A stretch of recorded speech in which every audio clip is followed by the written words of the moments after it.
Then,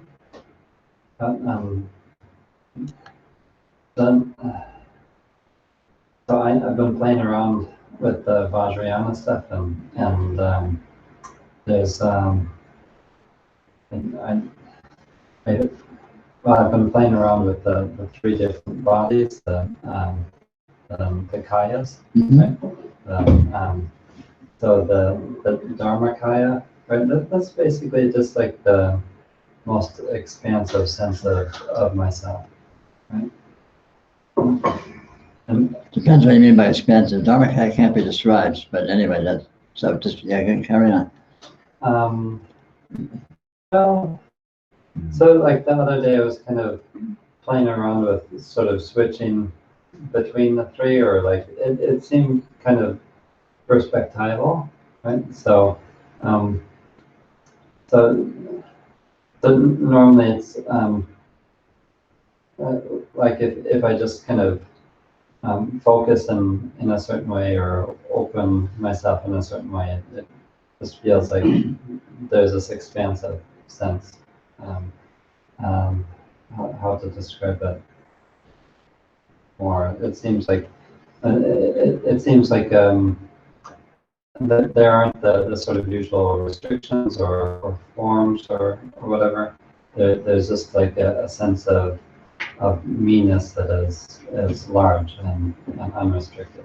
Mm-hmm. Yeah.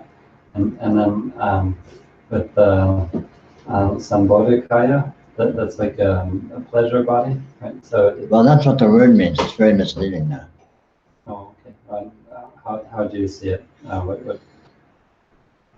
Dharmakaya is presence, Sambhogakaya is radiance, Nirmanakaya is apparent forms. And they're all one in their nature, but the Tibetans split them up for purposes of analysis. Yeah. For purposes of Analysis. What's the difference between presence and radiance? Well, there's no difference, Okay. but the Tibetans like to complicate things.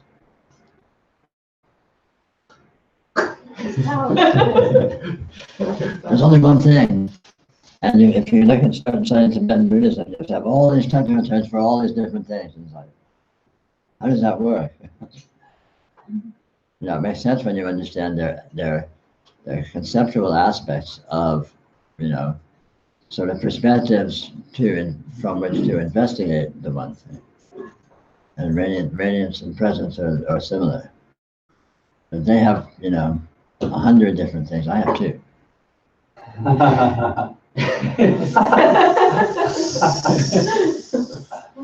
On the other hand, they have, you know, X million Buddhists, and I have 1, 2. What are the two that Well, you, what is it telling? I didn't even know you had 2. I bet you only had the one, radiant presence. Well, radiant presence. Okay, that's 1. Yeah. Yeah. Thanks. Okay, 1. Even better. So like in the exploration of Dharmakaya is the absolute extreme of pure reality in itself, of pure being, of pure isness, which experientially can be said to be presence. Presence isn't anything you can find. Presence doesn't have a location, it doesn't have a size, and yet there's nothing but presence. Radiance is the fact that presence shows up as a dynamism of apparent differentiation, polarizations and such. And then all of that together is the basis for interpreting the presence of forms and so on and so forth, which is in the Nirmanakaya.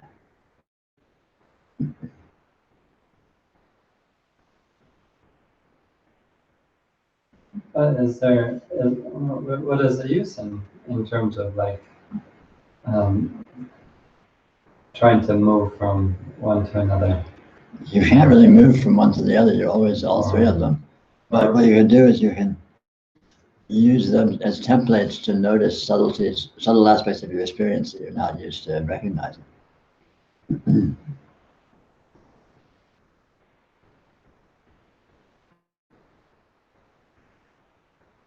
And it is like there's no restriction between those senses or those. Well, they're essentially one and the same, so the first is no restriction. Well, so Radiance is the radiance of presence. Sambhogakaya is the radiance of Dharmakaya. So it's the nature of Dharmakaya to be radiant, which is, and in its radiant phase or aspect, not that there is one discretely, it would be Sambhogakaya. It's like looking at it in different ways.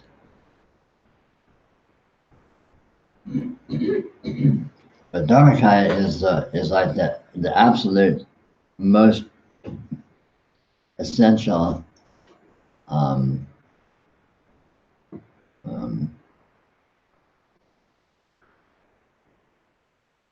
essence. So Dharmakaya is now. Dharmakaya is here. Dharmakaya is this. Dharmakaya is presence. And then radiance is the fact that this singularity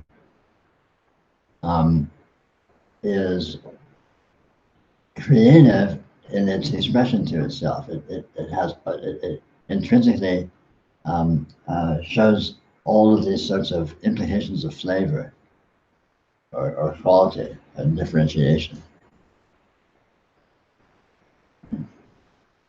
But on the level of radiance, on the level of Sambhogakaya, it doesn't collapse down into anything except a primal basis for patterning, which in the Tibetan world is mandala. So when the Tibetans talk about mandalas, they're talking about Sambhogakaya forms.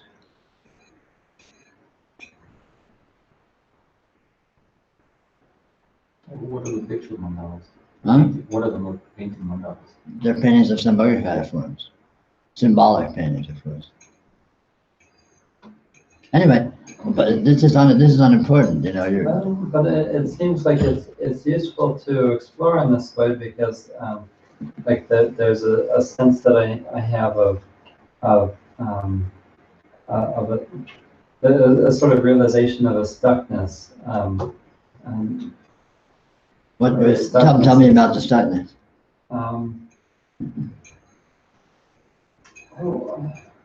I don't know, feeling like that there can only be one way of looking at things, which is Right. like the supreme way, with just like the Dharmakaya or something like that. Right. And like when people talk about forms, or they talk about energetic patterning, that's somehow lesser or not real. But it seems like having the three templates, just kind of loosely having them, and having a sense of like being able to flow between Yeah. them. Okay. Yeah, that's good then. Yeah. Every perspective is perspective on the same thing. There's only one condition, this condition here, and yet it can appear in many different, in an infinity of different apparent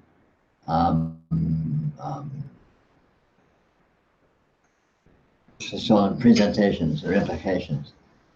But they're all equal to each other. They're all of this, and no perspective is more true or less true than any other perspective.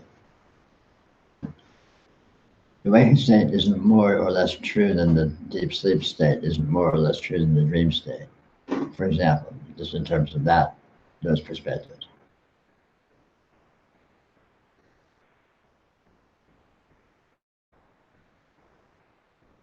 So all these different perspectives have an equal value with each other. There's no hierarchy. And they aren't actually separate from each other. They're just different views of the same thing that seem to be separate because each perspective has such a drastically different implication. But in fact, they're of the same thing, and so they're completely equivalent.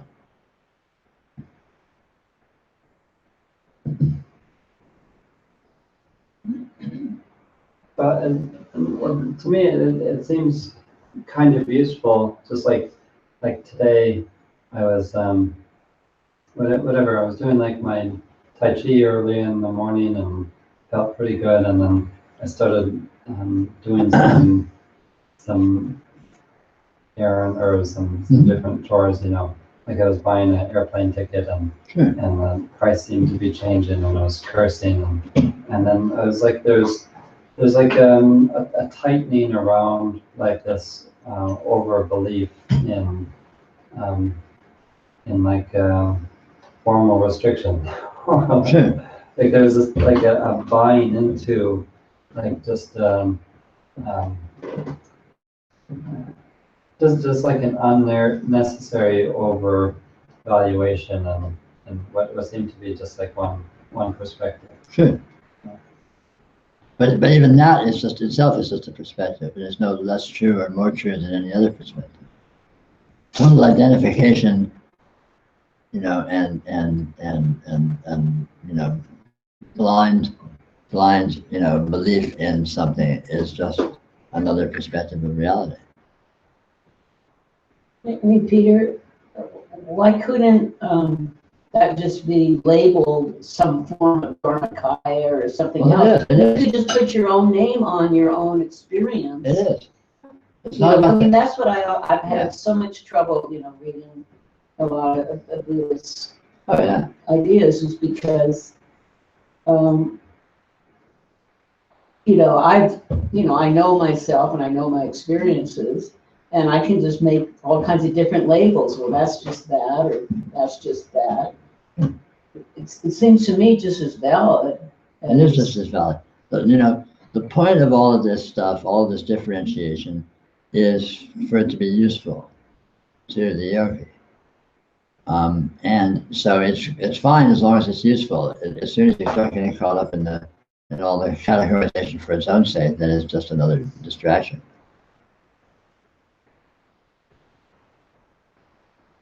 So the point of Dharmakaya and Sambhogakaya isn't what they are or whether they are. It's to give you a fresh perspective and be able to see this in an unaccustomed way, in a relatively less normal way than your default modes, simply to enable you to discover the existence of these other modes. And ultimately, ideally, to discover the equivalence of these modes, the way that they're all equally valid perspectives of something that is utterly beyond the implications of any single perspective.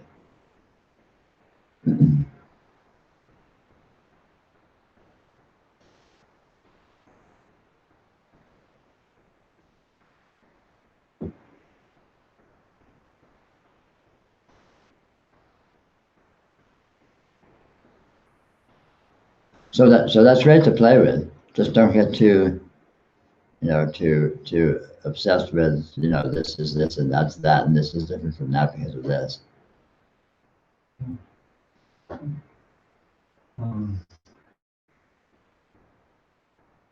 In terms of, like, you never talk about, that's a different question. In terms of just like embodiment, which I know you don't talk about the embodiment practices. Right? Like in Zen Buddhism, there's a lot of fixation, just like posture, right? And there's like these traditional statements about if you're just sitting in the right way, then that itself is awakening, right? And anyways, I was playing around with that a little bit just because I do like, mostly because I do Tai Chi, and I was just noticing that, that like, when I do this thing that is suggestion of like, feeling like there's a stake going down through the top of my head, down through the bottom of my pelvis, and it's like maintaining that, that balance of my body, like when I'm turning or when I'm stepping, right? And then like the sense of like the pelvis, the bowl of the pelvis remaining like a bowl of water that's spilled to the top and not spilling, Right? When I did that, I noticed like there's just like an effect in terms of like like I could call it just like a physiological sense of restedness or peacefulness, Sure. right? But it seemed to me very similar to just like an expanded sense of self, right? Just like a being like like feeling myself like here and expanded, or feeling myself here and expanded, Uh-huh. right? And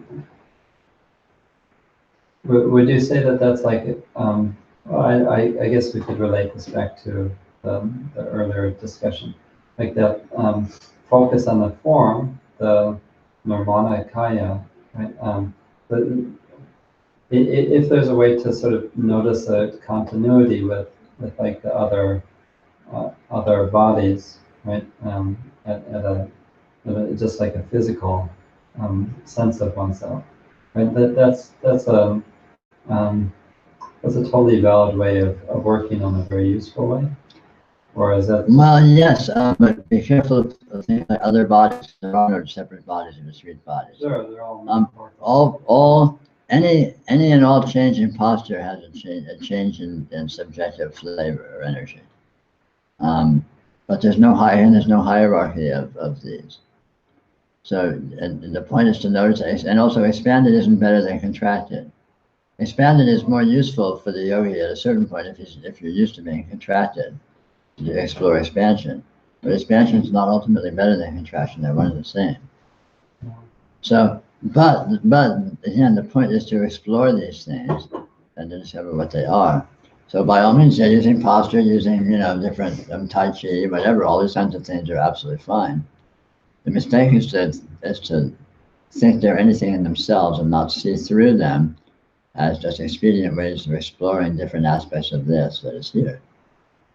Not because you're going to discover some superior aspects, but because you're going to discover how astoundingly variable this can appear to be, while still remaining exactly what it is. Yeah, I have, this isn't a surprise, I have an idea of what this is, or what this can look like that would be best. Right. So so when you say don't get too fixated on this expanded sense, right? So my immediate assumption or leap is like, well, that brings health, that brings happiness, that brings a sort of freedom of emotional expression, relation, whatever. Well, maybe, but health and happiness and emotional relation has nothing to do with realization. I mean, they're wonderful in their own right, and by all means have at it. Oh, why wouldn't that?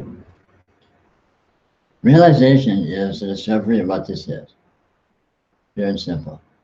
And you can discover that while you're healthy, you can discover that when you're not healthy. You can discover that when you're happy, you can discover that when you're not happy, because it always is what it is. And the advantage of discovering what this is and discovering what you are is it completely frees you from faith, from sort of a blind faith in what it isn't that you may be used to thinking, what you are that you may be used to thinking, which has all sorts of problematic implications. When you discover what this really is, you become free of all that, which turns out to be rather delightful. And then you're still free to pursue health and happiness and all the other things, all the other superlatives. And good luck with that.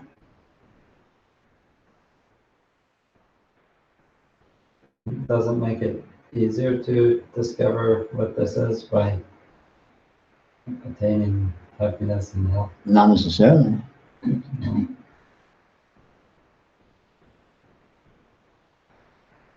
In fact, the course of coming to discover what this is can often include a lot of unhappiness and a lot of unhealth. Yeah, but you were just saying, and hopefully you could expand on this, that like for the yogi at a certain point, that expanded sense is more useful. Well, what's useful is to discover the full range of things. And if one has a restricted or dulled down sense of normalcy, where one thinks that the range of reality is relatively narrow and doesn't recognize any qualities, any actual qualities outside that range, then that can block one from appreciating what this actually is. So whenever, in other words, the essential practice of yoga is in one sense about getting out of your normalcy. However you see things, see them differently. Learn to see that they're actually other than that. They're more than that, and they're other than that. So you discover that your normalcy is just, rather than being objective reality that is self-verifying, is a very arbitrary perspective and something that has an infinity of alternative arbitrary perspectives that all have their own thing going on, more or less radically different from what you used to think, what you used to think of as normal. It's your normalcy that entraps you. You know, a sense of normalcy is what bondage is made of. Actually, there is no normalcy. And so coming to see that is the path of yoga. And so anything that gets you out of your normal perspective is potentially useful. Just because you get more exposure to something that you wouldn't ordinarily recognize. Is that applicable in a macros and micro scale? Like, you want to quit your job just to see if you want to experience something that's not normal, like with that? Perhaps, sure. Helpful? It may or may not be. You know, it's not about, it's about experience, not necessarily about what's happening in experience. Now, mind you, that they're essentially one and the same thing, so it's subtle. So it's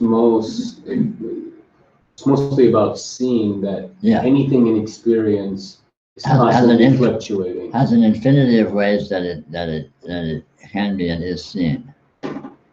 Even if you're walking up the same stairs to the same place to the same But job. yeah, if they're same, then that's dullness. That's normalcy. There is no same. Everything is always different. Right. And everything is even different than itself, because everything shows up with an infinity of different perspectives of the same thing. So which one is the real one? Now, which version of these stairs is the same stairs? But it's about training in subtlety and noticing the different dimensions of experience. Experience is the infinitely subtle actuality. And our dullness, our normalcy is made out of coarseness. It's made out of, not noticing subtlety, not looking very closely at anything. Not looking very closely at the experience of anything, in any context. But when you look closely, you discover, wow, there's a lot going on here that I'm not used to appreciating. Why don't you advocate meditation as a way of developing sensitivity? Meditation's fine, but the problem with meditation is people think it means something. And meditation is a word that means what? I mean, I advocate nothing but meditation, but what meditation really is sensitively and intelligently being with your actuality. That's the only thing I advocate. But to call it meditation, all of a sudden someone's going to have to run out and buy some kind of fancy cushion to sit on the light to make sense and sit somewhere in some specific stiff posture or whatever. Because there's all this, common brainwashing about what meditation is supposed to be. Meditation, sitting still meditation is great, but so is moving meditation. Meditation with a smoothed out, soft mind is great, but so is meditation with an agitated mind. They're all different perspectives, different ways of engaging with the textures of actuality. And they all have revelation. They all show aspects of what this is, which ultimately broadens your sense of what this is. The problem with meditation is people thinking that it's something you're doing or not doing. Oh, I'm meditating now, then I'll be done, and then I'm done meditating. Mm-hmm. Like, experience is always happening, and so yoga is always happening. The trick of yoga is to recognize that and recognize how subtle it is and how non-linear it is and how completely ungraspable it is. And it always is that. So ultimately, as your sensitivity develops, You're always in yoga. So you're always meditating. Or, in some Tibetan traditions, they coined the nice term non-meditation, which is the meditation that doesn't involve meditating per se. It's just the fact that this is intrinsically meditation. It's kind of like, when you go in a movie theater, there's a light that goes in the projector and it appears on the screen. It feels like what you're saying is always keep your attention on the light rather than. No, but the whole one thing. also notice that the images on the screen are the same light. Yeah, the whole thing. Notice every aspect. Notice the light. Notice the film. Notice the light on the screen. Notice they're getting sucked into the fantasy that the light on the screen actually means something. Notice every aspect, every dimension of that. There's no primary. There's nothing. The light in the projector isn't truer than the light on the screen. They're just different aspects of the same thing. Different perspectives of the same thing. It's the system that matters, not the different aspects of it. Mm. So in the case of the movie theater analogy, it's the entire thing that is the system, not any particular portion of it.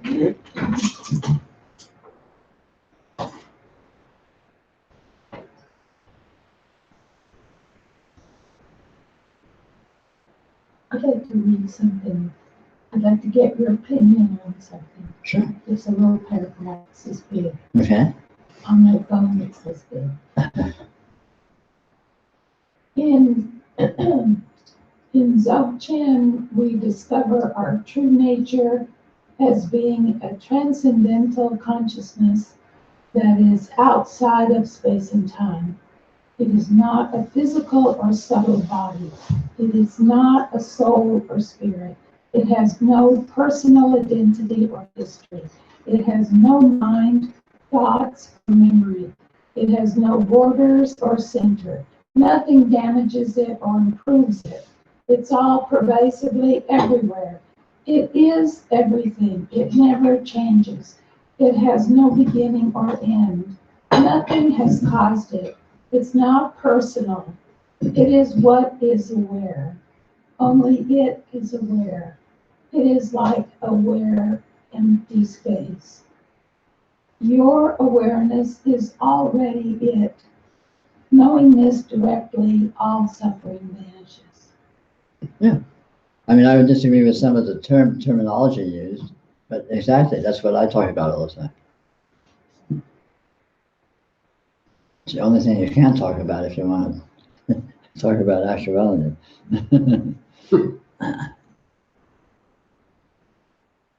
No, that's just fine. That's good. Very good. I thought it was very concise and You wrote it? I don't Oh, no. know. Well, it's interesting. It uses the word your true nature. Right, that's like I say, I disagree with some of those. Yeah. There's no false nature. I would say your actual nature or your actuality. What is actually occurring. This is an actuality. This actuality is what they mean by your true nature, or the true nature, or the true condition, or the actual condition, is this actuality, which is all that they were talking about. But it doesn't conform to being parsed into terms of the words that they use. Because it's a non-verbal phenomenon. And it's a phenomenon that is entirely exclusively itself. So it has no parts or sections or components. But otherwise it's very good.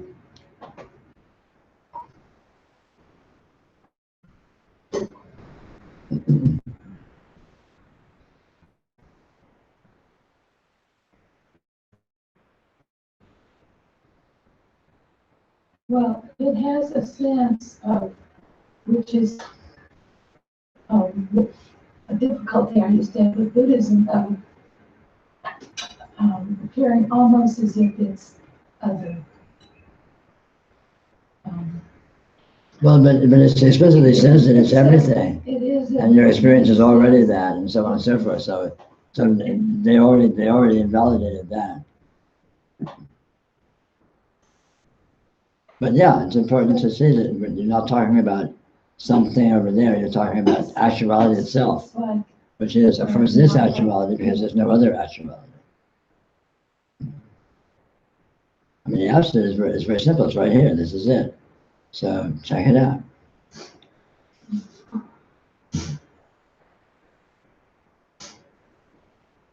Right?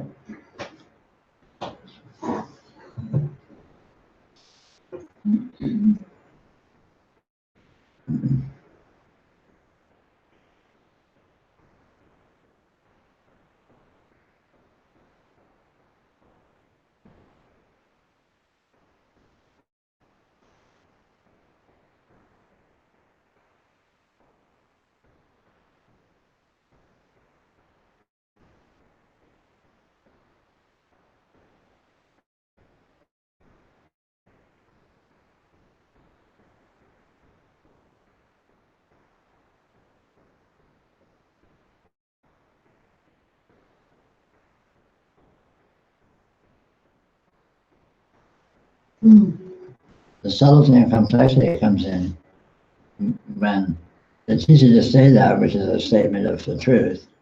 But then what does one do about that when one doesn't see that clearly or doesn't understand that, or one is seeing that as if it was this, that, or the other, which is what the lion's share of our discussion is about.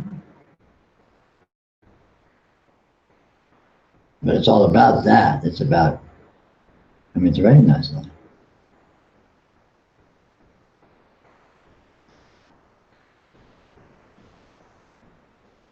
It's nothing other than the presence of your experience. The presence of your experience is the absolute. But it's not what you think it is, and it's not the way you think it is. But that's easy since it's right here. You can check it out and look at it and discover the way that it is what it is.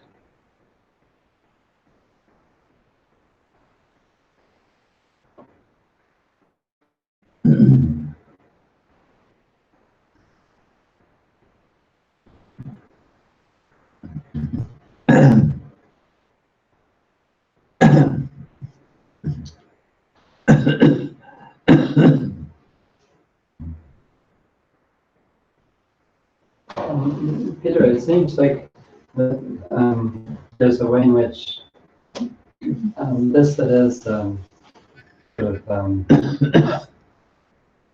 it is a container for itself, or like settles in itself and rests in itself. Right? Sure. Except the notion of container and contained doesn't really Right. apply, but It's we can say that. Yeah, I mean, like that's like I say that in sort of contrast to what seems to be a sense normally of like this needs to tighten up to hold on to something or Right. Yeah, okay, good. Yeah. Yeah, very good.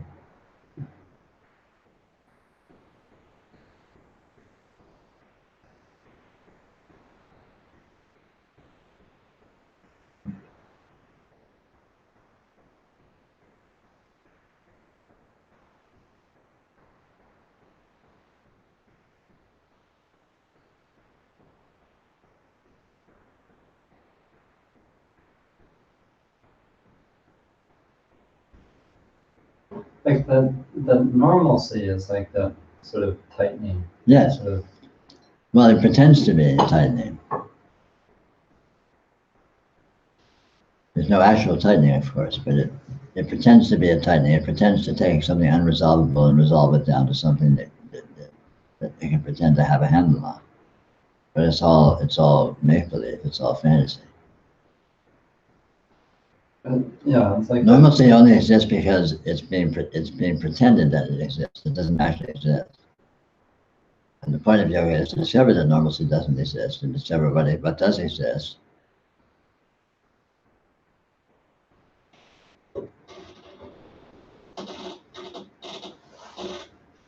I mean, I think the difficulty comes in because everything normalcy seems to be connected with this like cause and effect, logical sort of patterning. Sure, all that. And it just kind of sucked the time aspect, like this happened and then this happened. Sure, all that, sure, all that. Just like, Space, time, cause, effect, entity, success, failure, life, death. I mean, the whole schmear. But it's all imaginary. It's not that those things don't exist. It's that they aren't those things. The past isn't really the past. The past and the future and the present are exactly the same thing. But according to the logic of normalcy, no, they're different. The past is the past, and the future is the future. The past happened, the future hasn't happened yet. But there's no such thing as happened. There's no such thing as not happened yet. There's just this, which can look like that, and obviously can be interpreted like that. But those interpretations are heavy-handedly inaccurate. so I think I have like a subtle misunderstanding maybe, because the way I understand it is that the relative is something that is sort of functioning within this overarching sort of absolute, and that it is made up of the absolute, but there's also some credibility to the relative. No, you're fine until you get to the last part. There's no credibility to the relative. Well, that's what I'm saying is, but what you seem to be saying is that the relative isn't what it appears to be. It doesn't exist. It's a fantasy. The relative is a misinterpretation of the absolute. There's only the absolute. But it seems to have some intrinsic significance in itself. No, I mean, it may seem to, but that seeming itself is part of the fantasy. When you watch a movie, it seems to be important that the hero escapes the villain. But there's no hero, there's no villain, there's no escaping, and there's no importance. It's just patterns of life.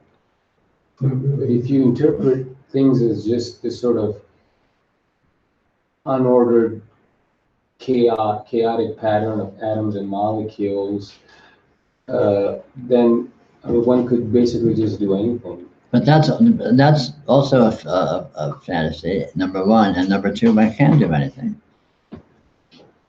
Including going around killing people. People do that. People get paid to do that.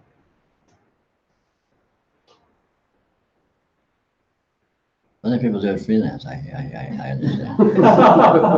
He is thinking about career change. Yeah, career change. Interesting. I think it'd be good. You have a kind of a go-getter sort of attitude.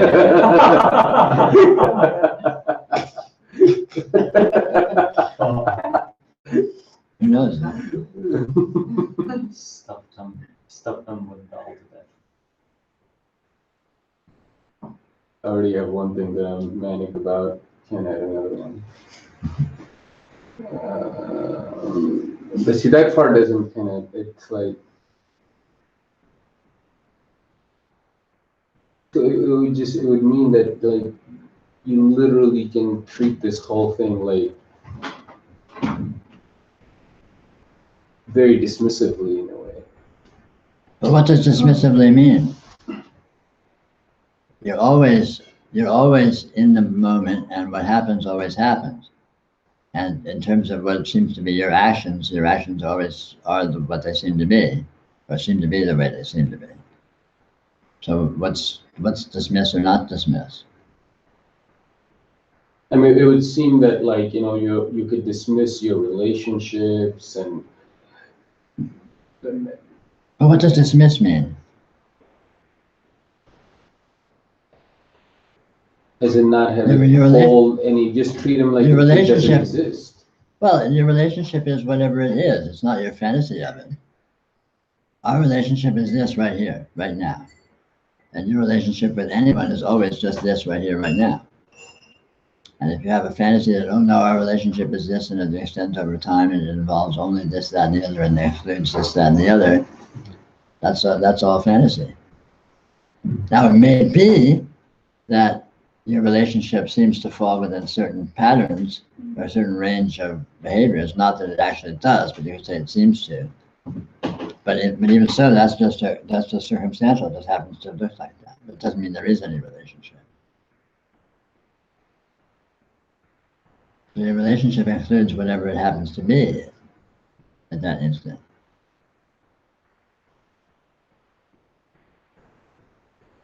And if you look closely, whatever it happens to be in that instant is unique and has never happened before and will never happen again. So your relationship is actually totally open-ended.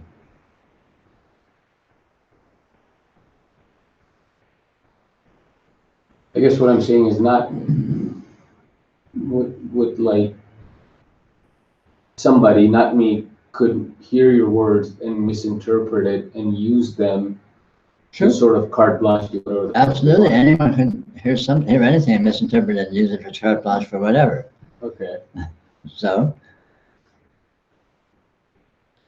I mean, you can read headlines that says President Trump says, all, non-white people are whatever, and, oh, great, let me go beat up non-white people.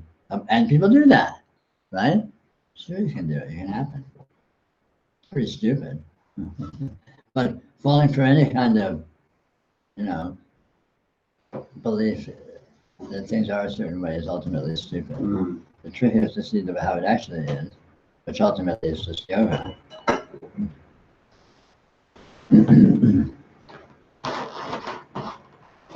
So the word, I mean, I guess it comes down to your ultimate point, which is even your words have a limitation in terms of, like, you have to investigate the truth for yourself. Like, the words can only get you so far. Because you could take your words and interpret it to be like, the words don't get you anywhere at all, really.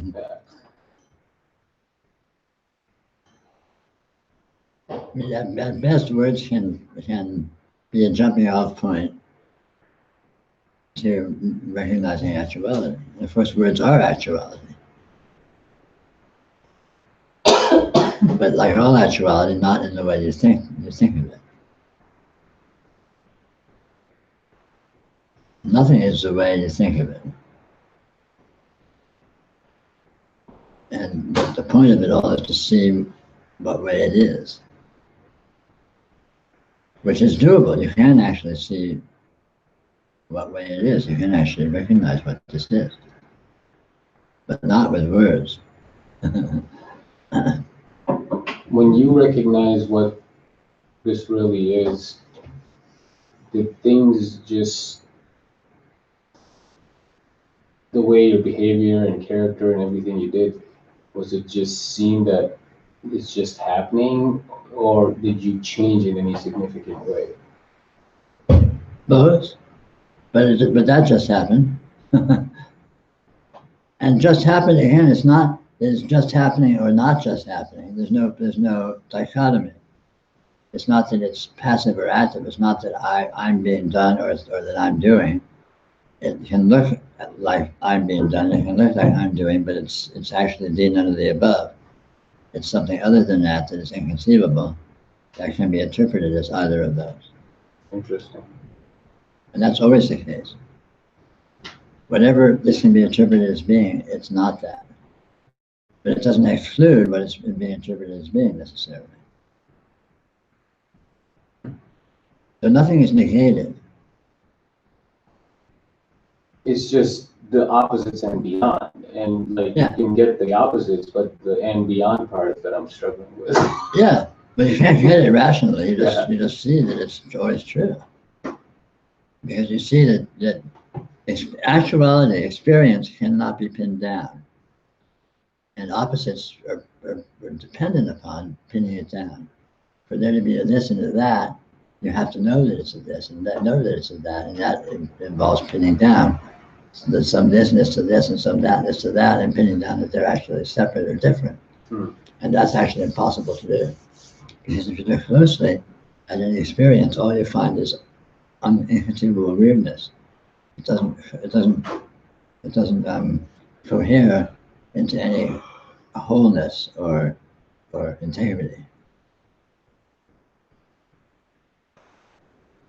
closer you look, the more you, the simplistic way to put it is the closer you look at any experience, how you discover it's infinitely complex, and all aspects of the complexity are different from all other aspects of the complexity. So it doesn't come together into some simplicity, into some wholeness. On the contrary, the closer you look, the more it seems to open up into just a universe of difference. You look at a distant, very, very distant galaxy through a low power telescope, it looks like a tiny dot of light. You look closer and vroom, where's the galaxy? You can't even find the galaxy. It's just a smear, this infinite smear of light from it seems to cover all of space. And any and all experience is just like that. That analogy uses spatial terms, but it's not just spatial. In any terms whatsoever, you find the same phenomenon.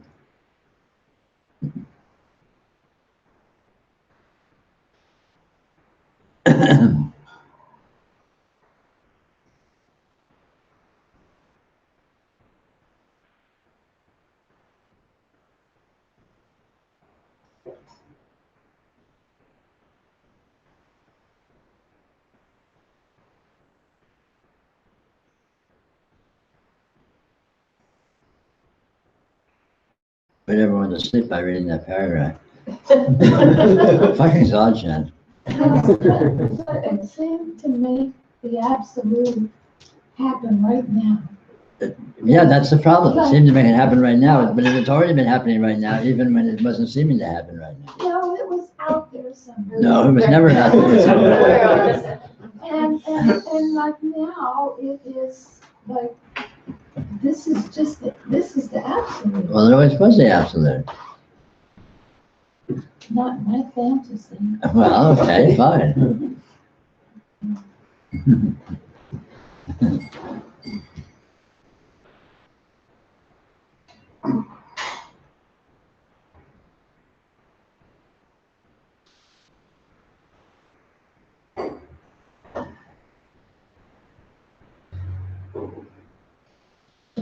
Another problem with those kinds of absolute exhaustion statements is they tend to create a kind of a stasis, and there's no stasis whatsoever. They tend to, I shouldn't say create, I should say imply kind of stasis.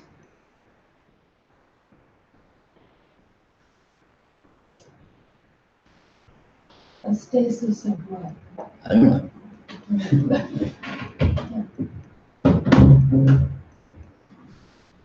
It's not a stasis of anything because there's no such thing, but it sort of seems to imply that.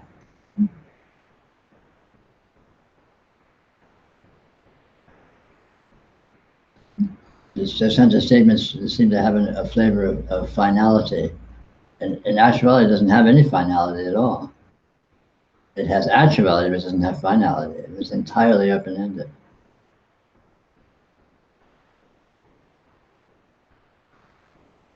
That's why I prefer, loose, sloppy playing with it and joking about and laughing rather than this kind of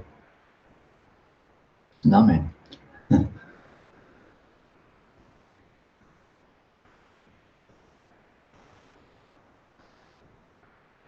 Peter, I want to talk a little bit more about relationship. And as you know, my son's living with me. Mm-hmm.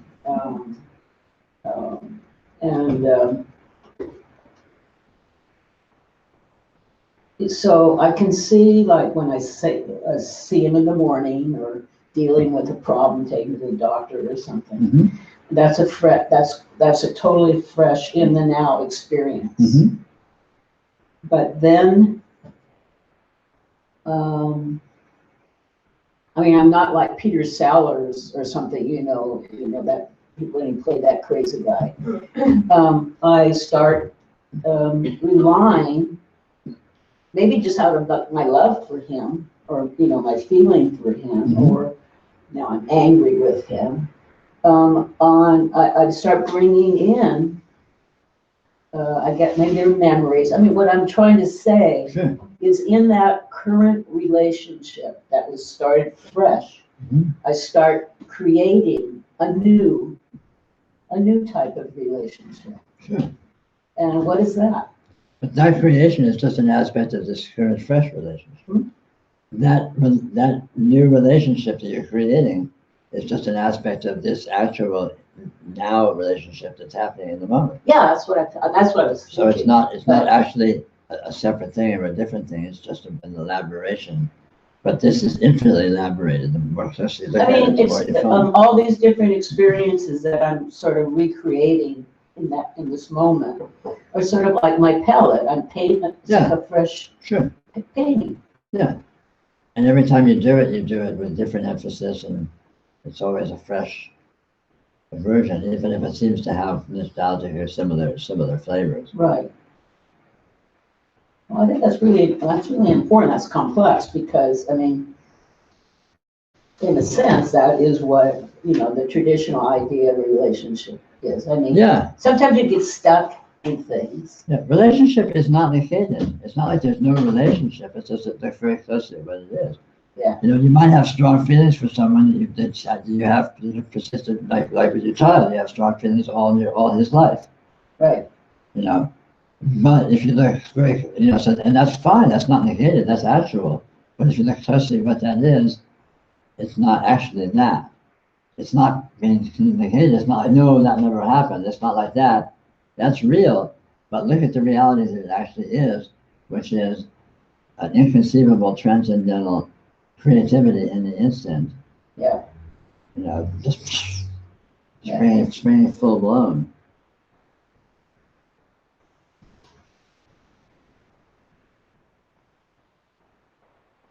Nothing is negated, I mean, it's so easy to approach this stuff from a dichotomizing point of view, where it's not this, it's all of these concepts or illusions, they don't exist, so it's not that at all, it's something that does. No, all of that comes with. It's not that that's being negated or canceled out. It's just not what you think it is. Right. It's real, but it's not the version of the real that you think it is. It's something else entirely. So being for me, recognizing or being aware of how the magic or as you say transcendental aspect of how I am creating this, what I'm doing. Yeah. Also can prevent being stuck in some kind of set idea Well, of exactly. mother-son relationship. Exactly, of course. Or any relationship or any functioning in the world. Right. The trick is that the stuckness is always imaginary because it's always this inconceivable, miraculous freshness. Now my relationship with Trump, unfortunately, it's not fun. But There's no creativity. your relationship in there. with Trump is entirely imaginary. He doesn't even know you exist. Totally imaginary. It's craziness. It's not transcendental. Would you say until you see that things aren't really the way you think they are, would it be prudent to treat them as what you think they are at that moment? Oh yeah, don't worry about it. Yeah, by all means, just carry on. The point is not to try and dismantle things. Right. The point is to discover what experience is. And it's easiest to do that, and as I've said, in some area of your experience where you don't have much investment. So you are carrying on with your relationships and your whatever and all this stuff, but meanwhile there's this particular shade of red right here that you don't give a shit about at all. But it's very interesting because it exists. Now the fact that it exists and the fact that it's not part of any of your game structures, it makes it very valuable. So you can look at experience itself outside the context of anything that matters to you. Right. And what you find there, as you get better and better at it, and more sensitive to that, will ultimately transform the way you relate to all your normal carryings on, without needing to dismantle them or all of a sudden, become a crazy person and say, no, this exists, and you're going to screaming naked out of the house or something. Right, because when I use the teachings and I let them color what my normal day-to-day is, it's just like there's something not. No, that's just pretending. That's just a game. Yeah. doesn't, even when I try to be like, oh, I have to be more loving and patient, that side of it doesn't No, work either. just be loose and easy with yourself. Just be yourself. Go about your business. The trick is not to change anything. The trick is to see what it is. And like I said, the easiest place to see what it is to see what it is outside the context of anything you have a more heavy investment in, something that's just a relatively neutral experience in itself. And then what you discover that will turn out to apply to things that you do care about, but you won't need to be tackling them head on. It just sort of slips under the table and by osmosis sort of begins to permeate things.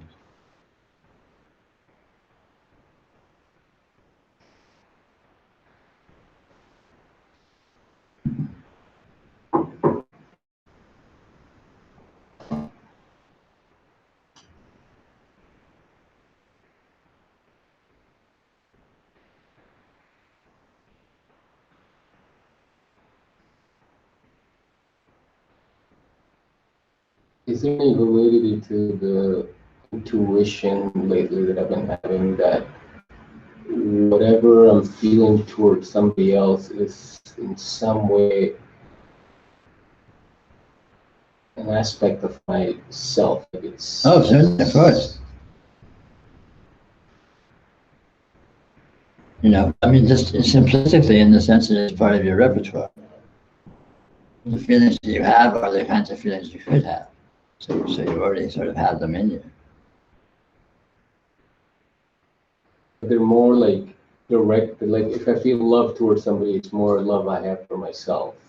No, it's not. That's not as simplistic. It is the love that you have in yourself that is being enacted in the context of the relationship. And the same thing with anger and With everything, of course. okay.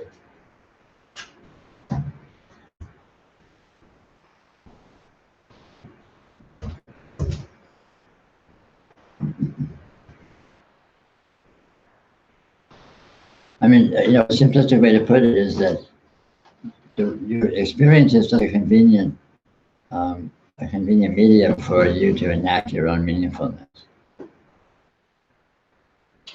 What does that mean? It's like in a dream. When you dream, whatever you happen to dream, you're dreaming it because it enables you to enact, to play out quality values that are meaningful to you.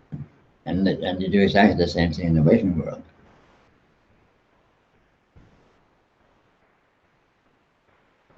So you're always exploring your own inherent meaningfulness, your own karmic nature, or what have you, in the course of the apparent events that seem to take place in relationships and so on and so forth. So let's say that like I used to be a really jealous person, and now through this investigation I'm not jealous. Mm-hmm.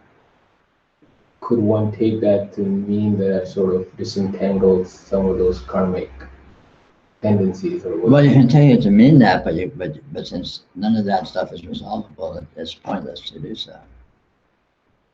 Things do change, apparently, but since you can't resolve it, it's all just miraculous and transcendental. It does seem to happen. It seems like it goes like that. You could interpret it that way, but you'd never be able to verify that it actually is that way. So it's just a game you're playing with yourself again. Good point.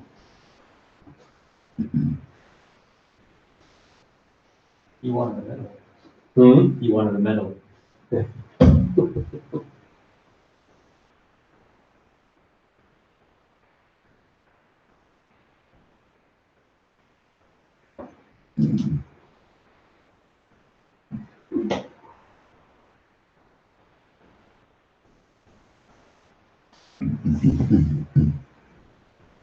Should we have a break? Okay, we'll have a 15-minute break. We'll be back shortly.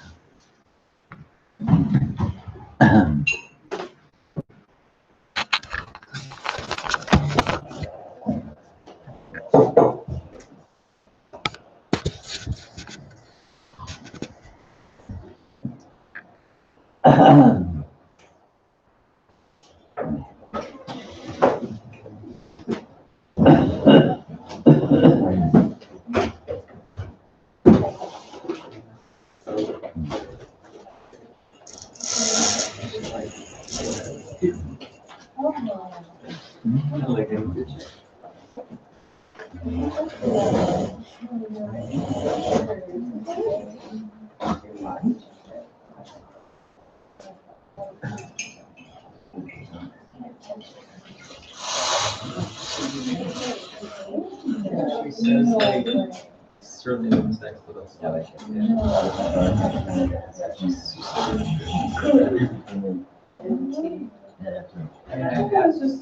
She said she never had sugar bears before. She wasn't like accusing me, but it was like she's treating it. So I'm curious what maybe I should.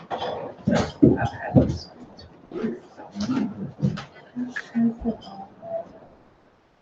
Look it up. Because we go to the Thailand.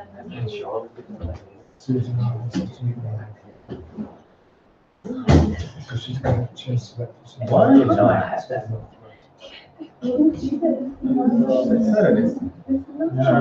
It's like sugar cravings. But how did she catch it from you? Yes. Just even a touch, she said. What? That sounds like. That's not. Oh, she's calling it this. She's saying, Maybe. which is, no, I think that's very different. But what is that? Like chicken? So this is related to that, I know, because it is a buildup of that in the body, and like you have to cleanse or something. That can be aggravated. Yeah. And like, it's just like, the environment and everything can change, but it's not like. It's funny, I looked it up and it says vaginal paste. Actually, they already have a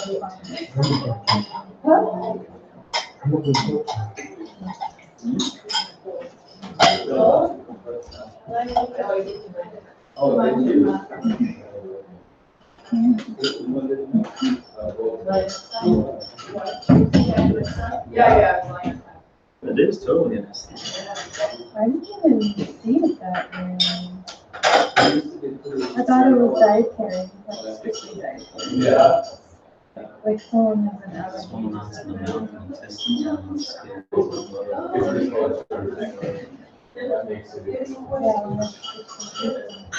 Most common.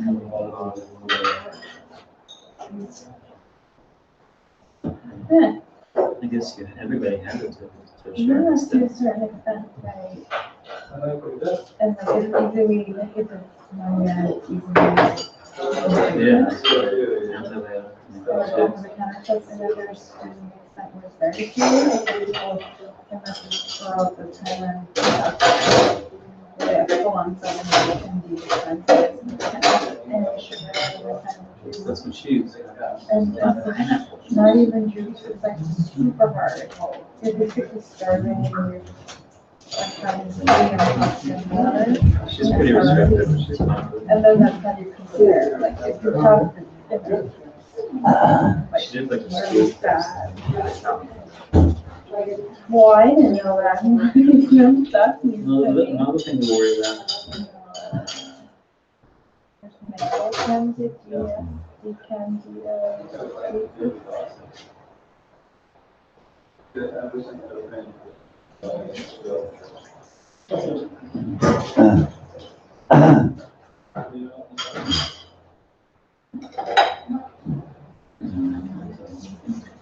That's what turns.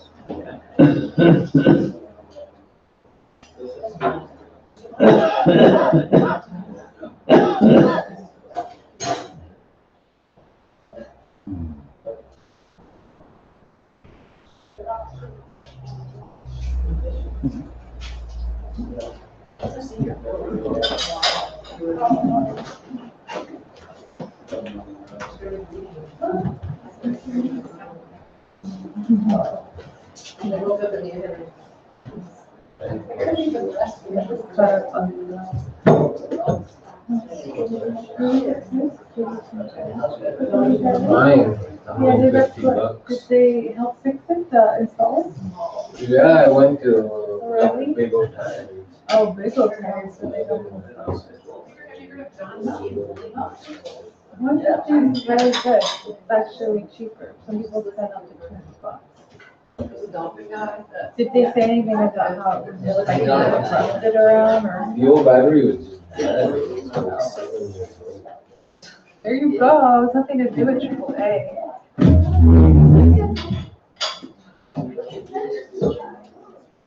How's your son doing, huh? He's doing fine. I mean, he's,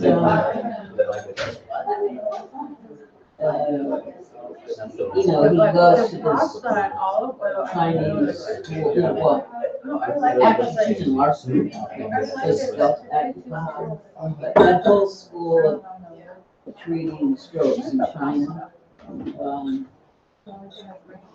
Really urging people, once they can start walking a little bit, not to use a cane. Which is sort of, but you know, he still has sort of fear.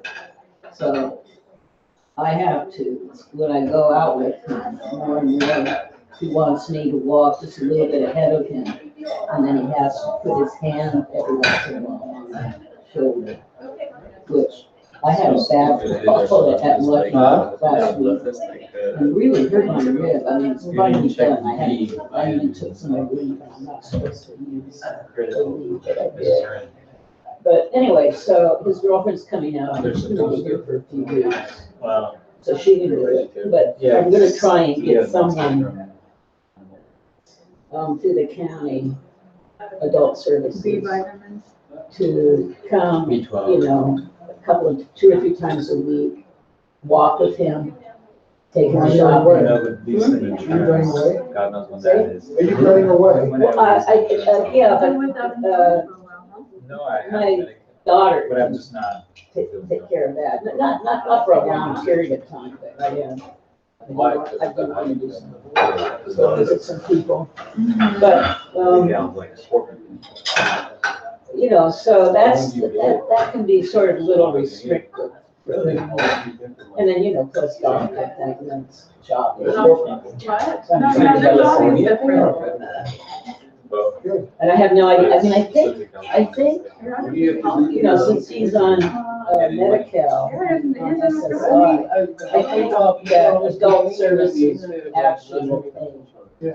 And we can even pick for them. So, but that has to be. If you earn something. A lot of bureaucracy. A lot of bureaucracy. Yeah, oh no, I know. But we were really lucky. I mean, there's a really good healthcare public clinic or agency. What, hey, Ron? Called Lifeline. And they. Do you have to be laid off? They're in both Or like? in the old Alta Bates on Dwight. For certain services. And then in the public health place down on Sixth in University, Addison. And I think they have another one in Richmond. So it's a huge not-for-profit public health provider. And he's getting counseling, you know, for depression and, or, you know, just working through. Is there any book on tarot you recommend? I'm not really familiar with this on Terra. Not really. You know, doctor. So that was great.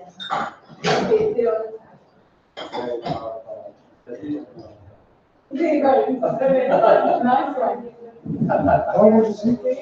He's 45.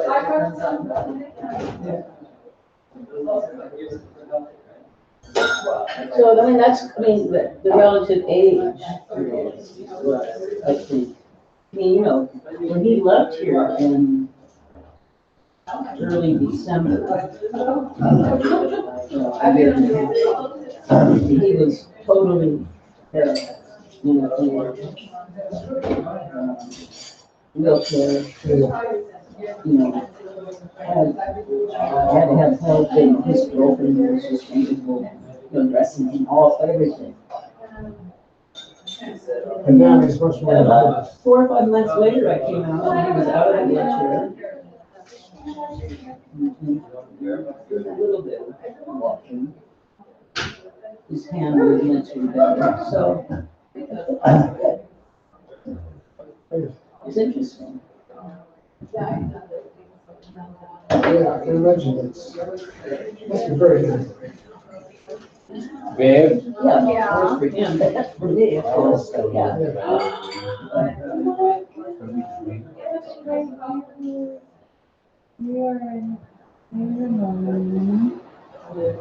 You can make it Thursday.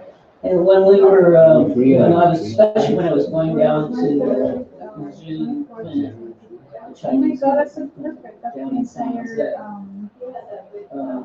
Thanksgiving. they would always have like Oh my God, 7 I or wonder 8 if different, like it's Oh, and I'm only seeing patients. Friday, right? It's sort your of Saturday night, actually. but doing different things. You were I planning. don't know, This right? incredible passions. It wasn't just stroke, I mean, it was this one man who'd been there for 3 years. What do you think of Joseph Campbell? Huh? He was Joseph still in a Campbell? wheelchair, What he about him? had a snowboard. What do you think of him? And Good enough. Yeah. It's interesting. his wife would take him. I've been watching his documentary on Netflix. It's pretty good. I mean, it's like funny because all the mythologies, he was like a big guy that did a lot of work on world mythology, Better for. and they all Well, still have have this to come common through. thread that like this thing that we talk about. Obviously healing the brain. They all talk about the same thing. That's what I wanted to talk about. Actually, when I was at his rehab center, Only one thing that exists, so first. I was. But it's reading interesting to a see this article man who about talks about myths and Western stories medicine and using agriculture since electronic the beginning of pulse. time, but he's saying it in a And way probably, where I he's mean, it's all imagine about they're myths, probably but almost using the we same. see it as, no, he's points. talking about the one You thing, know, and I don't think he even knows that, that's Yeah. ironic. Did you try that? Well, he knows it a bit. In a way, it's just. I mean, Yeah. but that's what myth is. Myth But is, he didn't do that. Is- No, no, no. is In fact, I mean, patterns that are wish they intended to had it. convey meaningfulness. That's what he speaks of. I really try, and his Like doctor rituals and. his, was Chinese, Interesting. knew a little bit about acupuncture. And I tried to say, well, could I get someone from the zoo?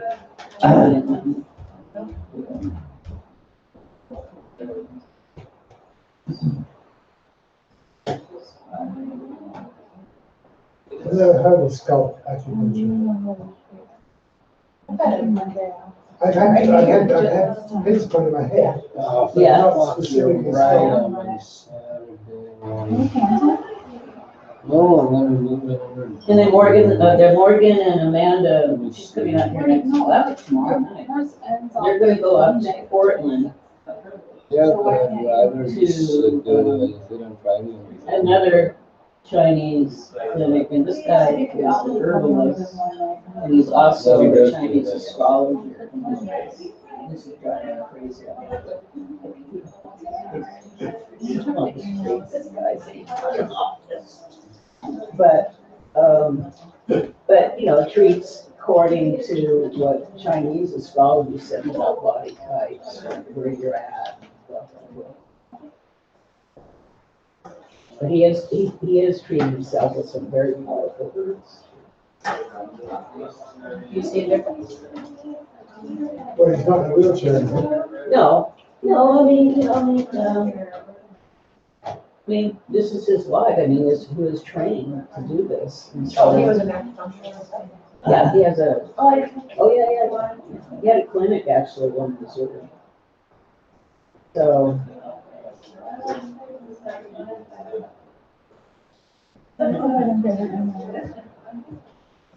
What he's into, Yeah, well, I think that's part of it is. that's actually a good thing.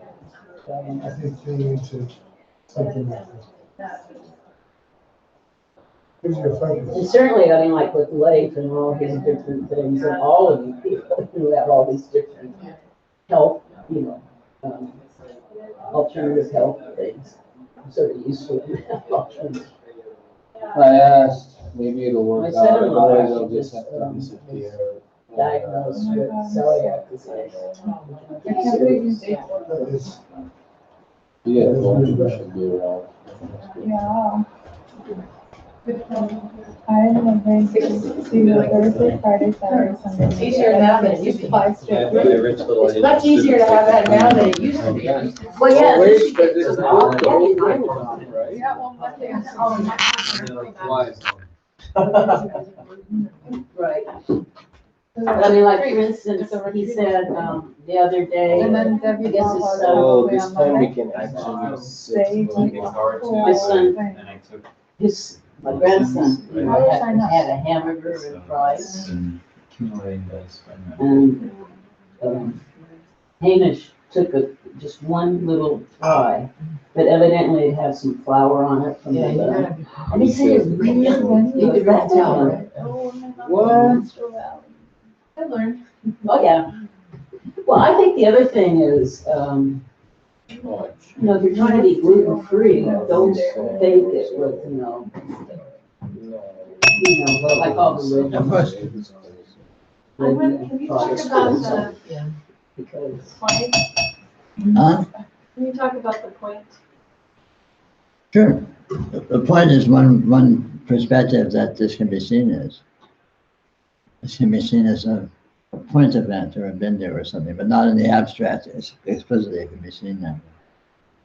What do you mean by that? Hmm? What do you mean by that?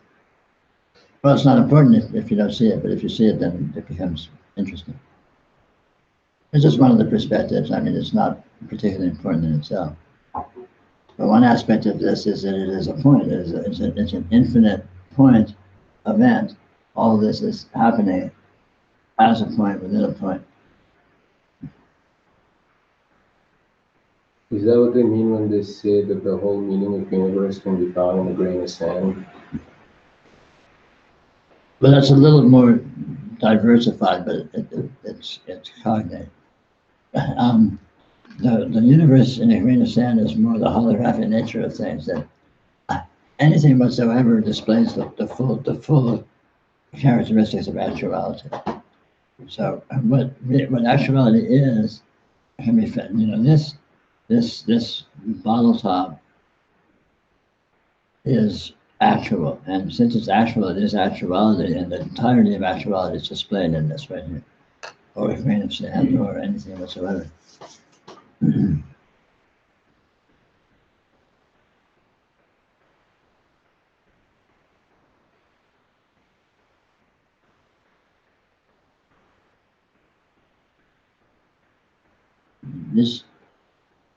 There's not any, in actuality, there's no spatiality. So this seems to be spatial and seems to be extended and seems to be big or vast or what have you. But in actuality, that spatiality doesn't exist.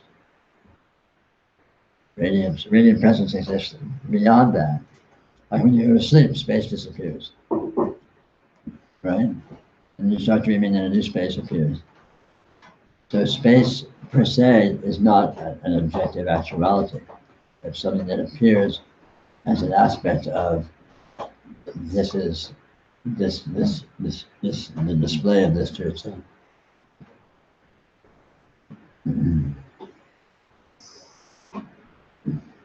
So. Since it's absolutely spaceless. Something, Sorry? you can't really say it's in something. No. It's out of. Everything is in it, but there's no in, there's no out. In is not a relevant concept.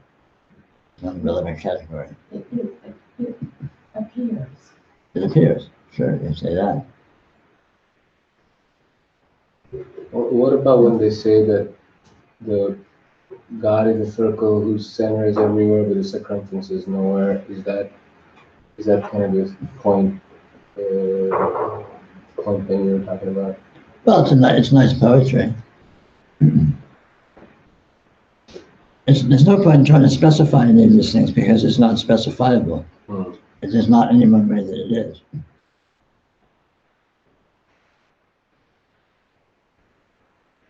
I think that's what the mind doesn't like to hear.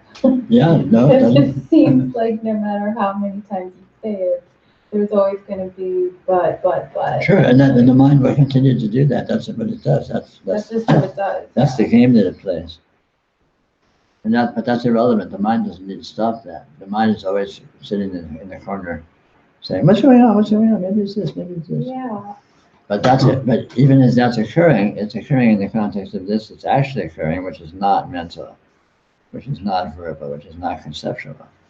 But you always have the actuality available to explore whatever the mind is doing with its insanity. And that's yoga. Just Yeah. noticing even Yeah. the mind not being happy or satisfied Absolutely, sure. with the unresolvability of it. Sure. Yeah. Yeah.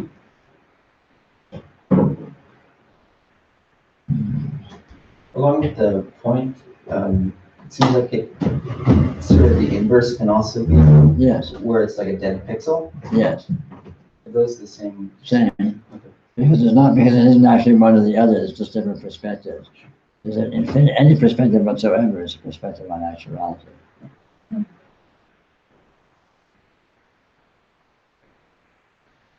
The point is a meaningful one within spiritual traditions because it's often a meditation of seeing the totality of reality in a point in a bindu or in some kind of ultra intense concentration, which can be an interesting thing to play with.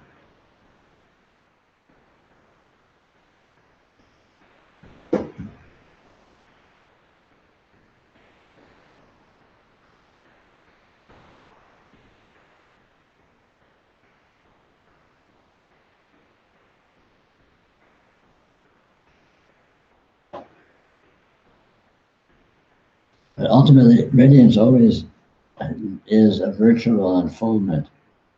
So it always seems to disperse and settle into differentiation, apparent differentiation, even though it doesn't actually apart from itself.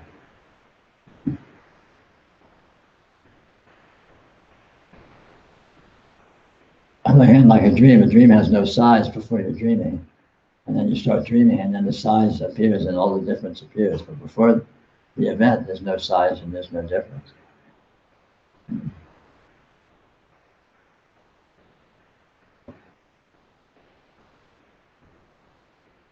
Been sort of bumping up against something.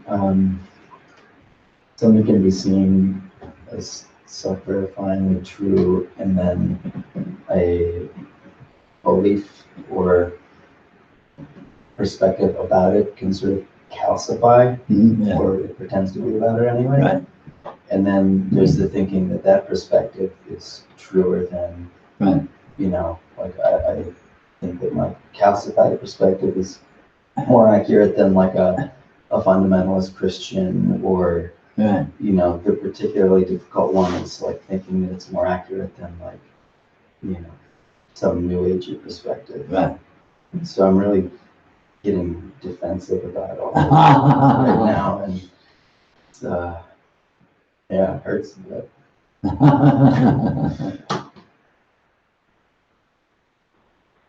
Do about that.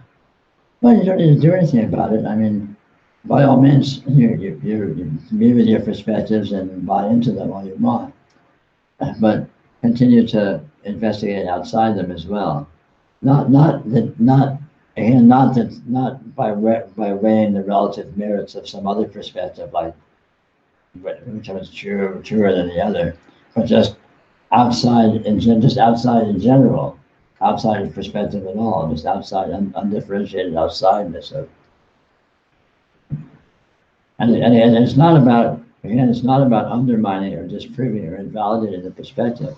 It's just about seeing more than that, other than that. Yeah, there's like a certain feeling like I need to sort of like reintegrate these perspectives that I previously discarded. Right. But I don't need to do that. No, but you're free to. You're free to play all sorts of games with perspective. That's what humans do. And we spend most of our time doing that. But for effective yoga, you want to also be noticing outside the context of perspective, to discover the arbitrariness of perspective, and not as a remedy to perspective, but just ultimately, in fact, that's what you will discover, which will make your perspectives you become to realize gradually and inherently, spontaneously, that your perspectives are arbitrary, and hence you won't buy into them so heavily. even as you may find yourself gravitating to certain perspectives just by your nature. And that's fine. It's not like perspectives are evil, and it's not like gravitating to perspectives is wrong. The point is to see that they're arbitrary and then you're not entrapped by them, even as you do it. It's like having a favorite movie that you watch, 3 times every day. But but if you know that it's a movie, it's just something you really like to do. It's not something that's entrapping. Yeah.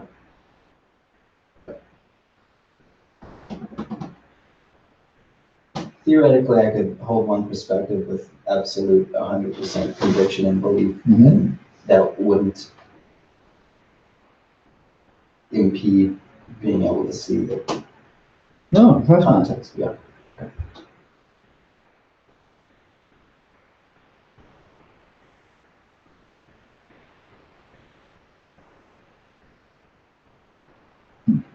Belief is partial and actuality is absolute. So actuality exists both within and outside the context of belief. They're not a dichotomy. It's not belief or actuality. Belief is just a mode of actuality.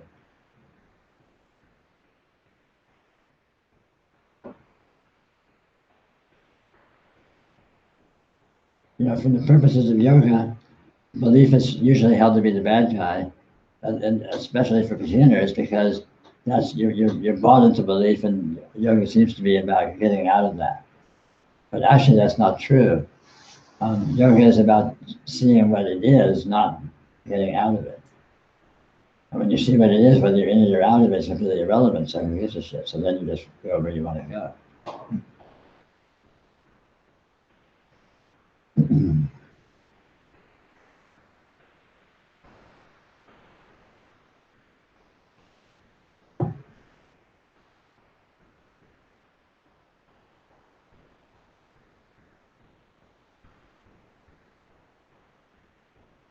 It's very easy to see yoga as remedial, to see yoga as something to solve something, or something to fix something, or something to get you out of this into something better or something. But it's not that at all. Yoga doesn't matter what you do at all, in the least degree. The whole point of yoga is to see what it is. Whether you're doing it or not, it's to see what it is. Features? Hmm? Features? Does it have features? Does what have features? Yes. Yes? It has nothing but. But the features aren't really features because when you look for them, you can't find them. But they don't go away.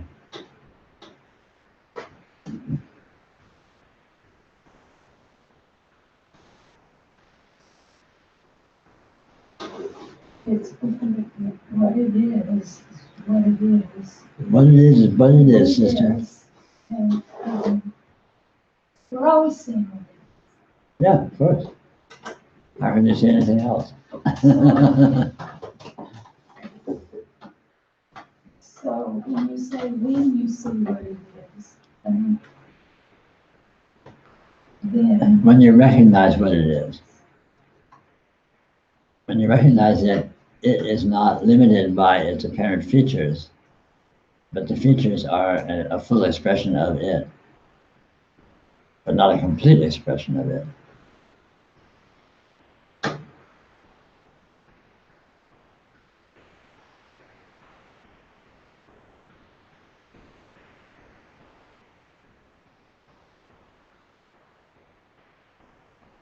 it's not just that. Not just one. I mean, seeing what it is.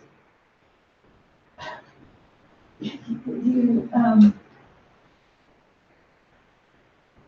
emphasize that frequently as being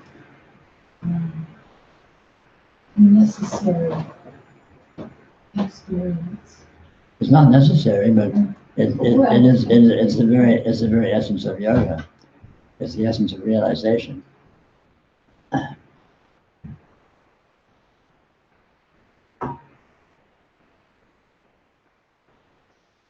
In relation to your sense of your experience. I didn't follow you. You simply see what it is, and then you discover there's no relation to anything.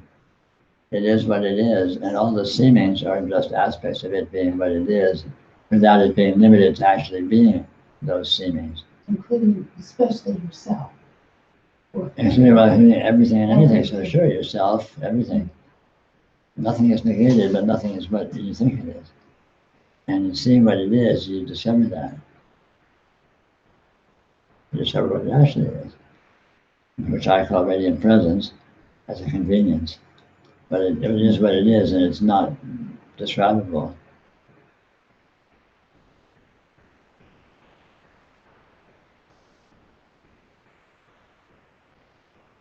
No parts.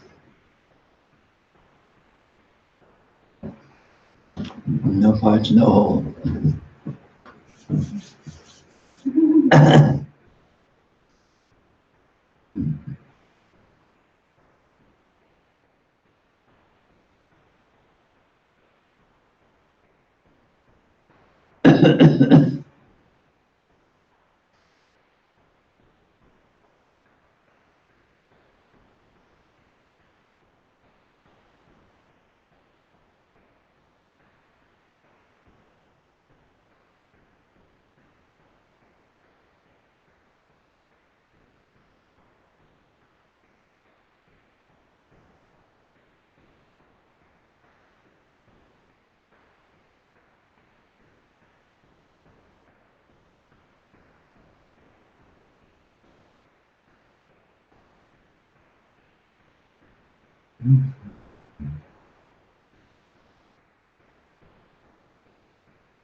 Shouldn't have read that damn Sergeant paragraph. Put a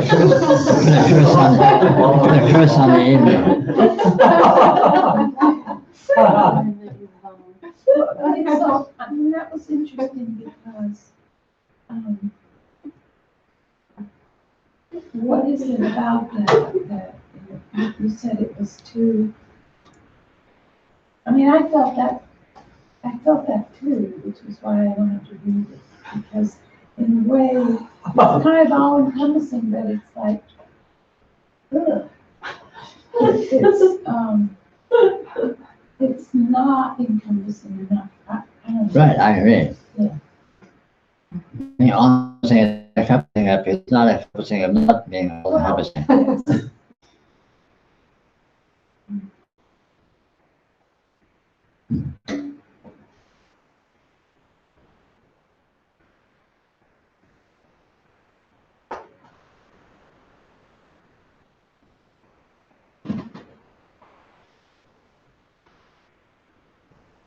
Well, it takes the preciousness of perspective away. Of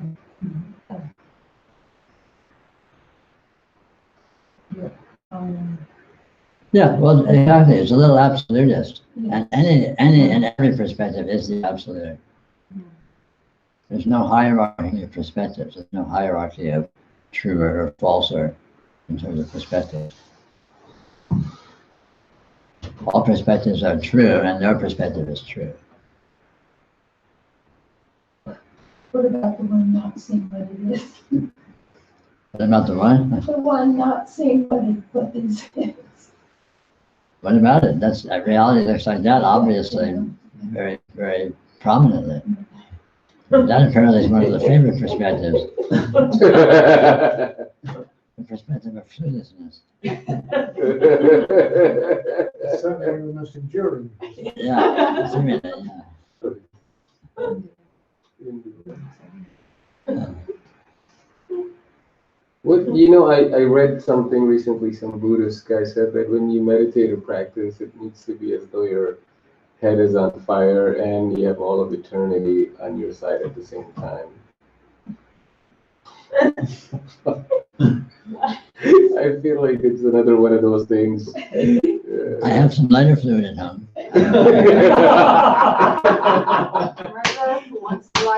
In case you're a literalist. No, that would be the Supreme Court. Put it to the test.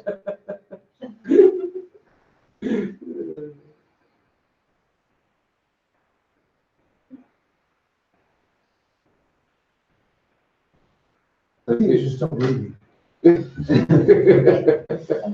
Yeah, that's probably a good idea.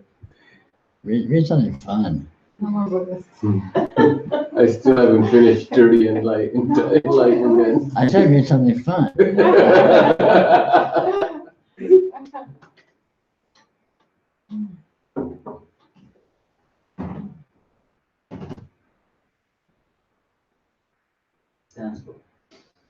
Oh my God, it's like he's taking exam notes or something. Couldn't get through a whole lot of it. It's like, oh, somebody's prepping for an SAT on this stuff. Some parts are great though. I pretty much read fiction exclusively. What did you read recently? I'm in the middle of reading, I don't remember the title. It's Neil Stephenson's latest book. Oh, what's it called? I don't remember. I thought it was called The Rise and Fall of Dodo. You're enjoying it? Immensely. As good as his other great books. Yeah. Yeah. Rise and fall of wood. The Rise and Fall of Dodo. Dodo. Dodo. Which, as you discover if you read the book, means the Department of Diachronic Operations. It's about time travel and magic and alternative universes and such. Great fun. If you like that kind of thing. Sure it's fiction? Oh my God. That's a good question.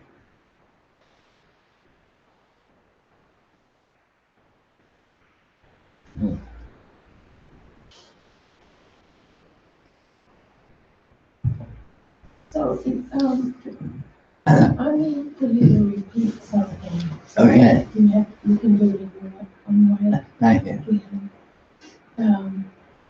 You just gave a really good explanation of seeing what this is. Did I? Yeah. What did I say? Well, that's why I'm asking you to say it again. But that, I mean, it's just basically that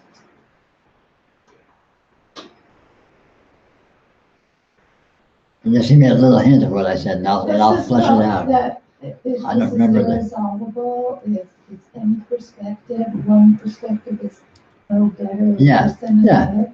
And Yeah, every perspective is what the truth looks like, but every perspective is actual, but no perspective is comprehensively actual.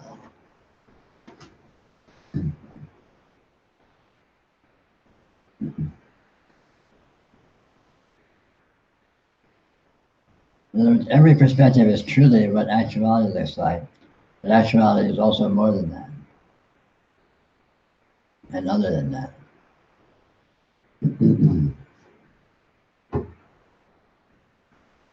So that gives you the opportunity to enjoy the reality and the lusciousness of any perspective, and also giving you the freedom to navigate to other perspectives and enjoy their lusciousness and reality.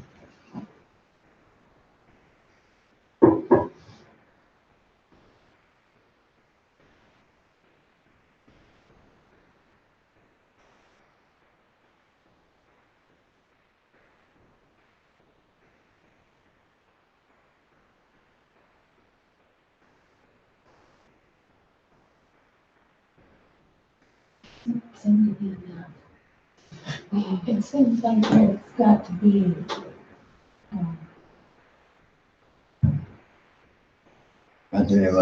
something beyond that. But yeah, that is, but that itself is beyond To that. really do that. I don't, what's the, Well, to really know or get a rock that every perspective is just as valid as another. yeah, that's what's, yeah, there is something beyond that, or it's not really beyond that. You just see what that is, and you'll discover that.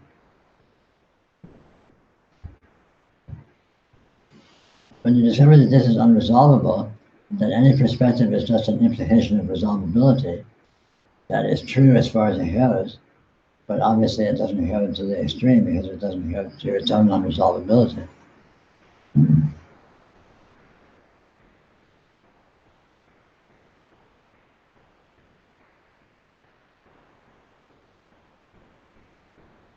Anyway, I don't think that's a good way to approach it. It's much simpler just to say, let's see what experience is.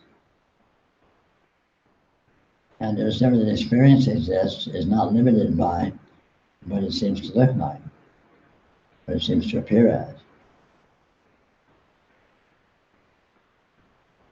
And to discover there's nothing but experience. So here's this experience, which is not limited by what it seems to, what it appears to be, and yet it's constantly appearing to be in an infinity of different ways. So the appearances are experience, they're actual, but experience itself is beyond them. It's not limited to being just them.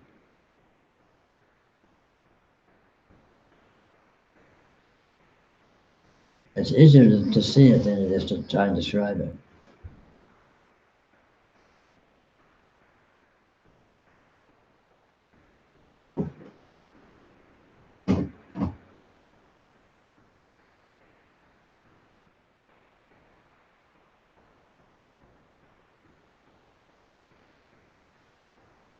May I read Austin's prayer? Yes, that'll be a welcome relief to silence.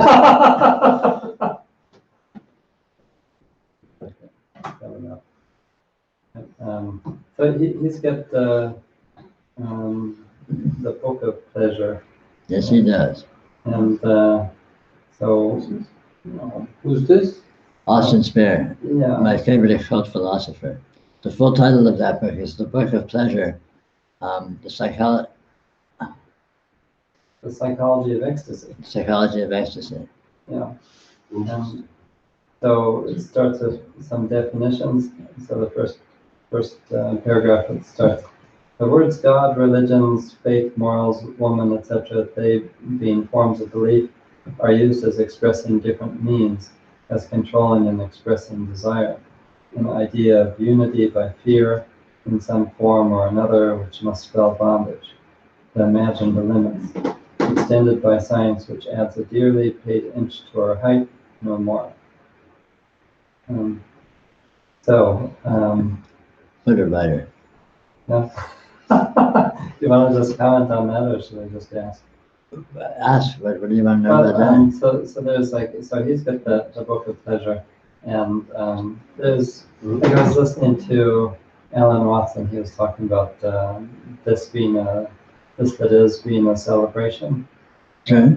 And so that sense of pleasure, right, is a sense of unlimitedness. Well, you might say it's unlimitedness, but it's fundamentally enjoyment.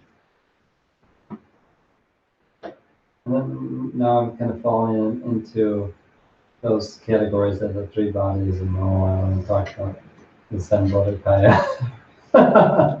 So I use that word. Sambodhikaya should not be translated that way. It's a terrible word.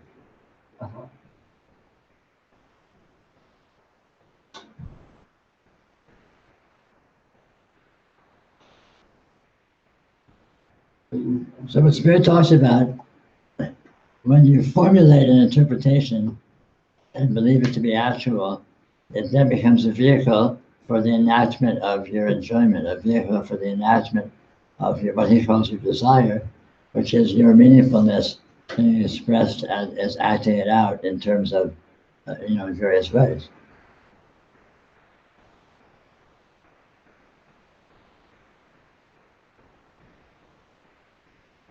By collapsing it down to something that's believed, by imagining the limitation of that, then that intensifies the potential interactions by implying successes, failures, and things like that.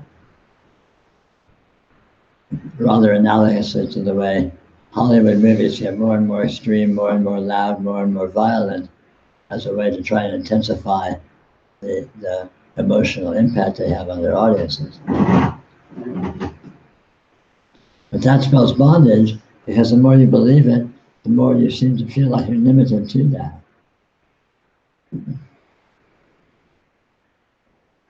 And if you read the other quotes, then he explains how to get beyond that while still retaining the enjoyment of that. Like I say, when you see what it is, then you realize you're not actually stuck with any of that, but you're still free to participate in it fully and lusciously. But it doesn't feel entrapping or limiting. Because you discover there's no such thing as limitation. Which happens to be exactly identical to his philosophy, although of course he expresses it in very arcane terms.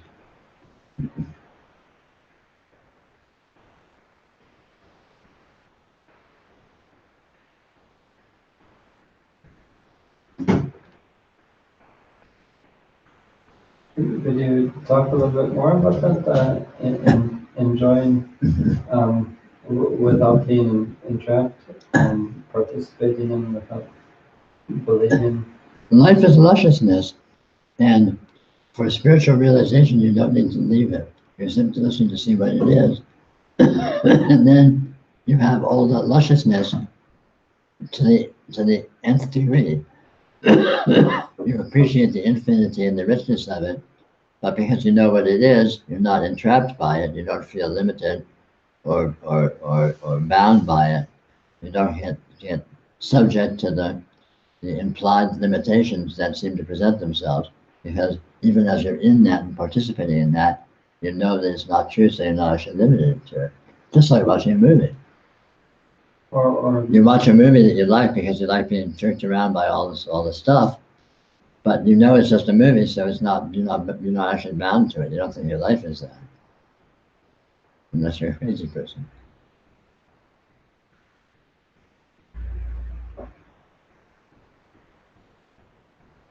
is it a sort of a persistent kind of knowing? Like you can watch a movie and be aware that you're watching a movie and you're less sucked into the movie. So in a way you're not as enjoying it. Not necessarily. That's not necessarily true. You can really enjoy a movie and really get into it. You still know it's a movie, know it's a show. That makes it even more fun.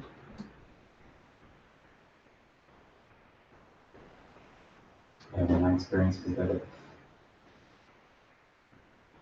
like if I'm in a movie and I'm just even bringing my attention to the fact that I'm sitting in a theater. I'm not talking about the attention of just sitting in the theater, but you know you are sitting in the theater, even if you aren't attending to it. You don't ever believe for a minute that the movie's actually happening and you're there. You know it's you watching the movie. You know, even fundamentally. No matter how into the movie you are, right? Unlike a dream, where when you're dreaming, you're in my experience, in a dream, when you're lost in a dream, you're there. You think that is your world. You think you're in there and that's your world and this is your life and you're living it. Or the waking world is also very similar. You think you're actually here and this is your life and you're living it.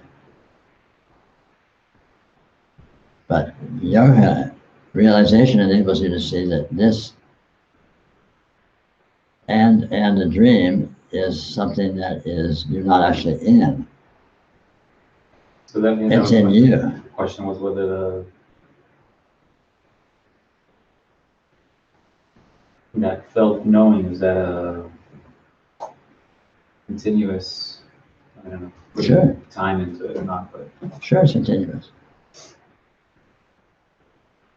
even if it's not in my experience. Do more yoga.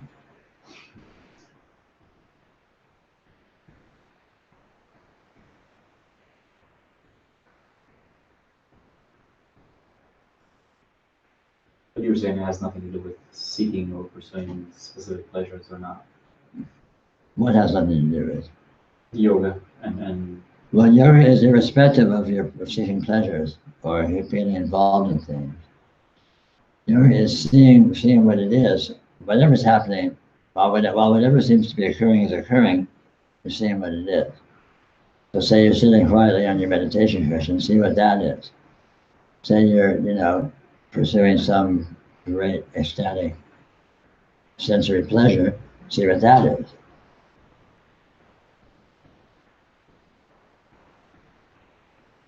I don't know when I look, I know, it changes. But what it is doesn't change, but it looks like changes. It's the interpretation that changes. Yeah.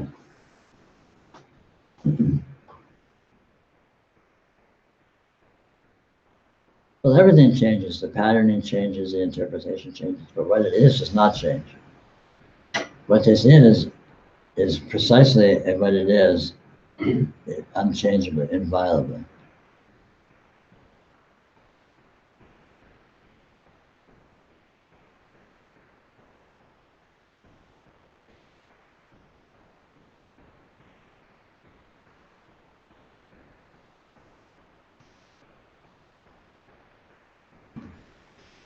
The Vajrayana exercises, is that like trying to have certain sorts of dreams?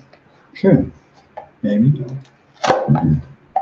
Which is, I mean, by all means, it might be an interesting project, but it's irrelevant in terms of realization. Unless that's a context within which you're examining what it is. But if you think the particular dream you're having is important or has any relevance, you're being misled.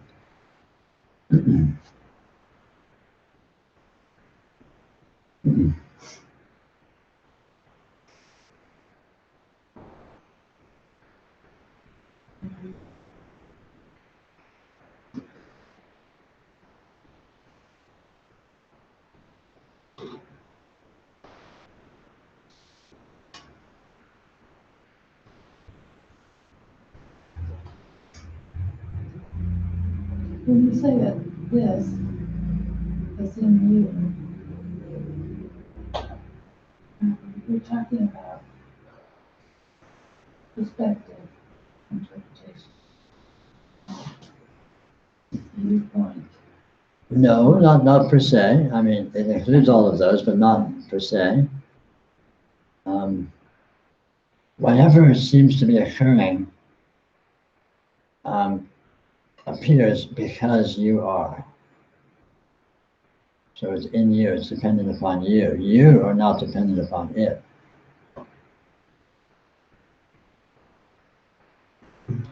What you are is the cause of this appearance. But the appearance doesn't in any way affect you, the cause. It's like the sun makes all the shadows on the earth, but the shadows don't affect the sun. The sun's not affected by whether this shadow's there, or that shadow's there, or this shadow's there. But without the sun, there would be no shadows.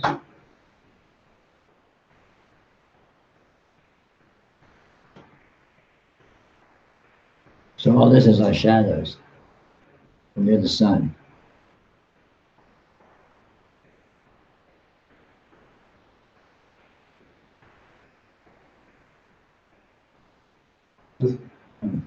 With perspectives, I mean,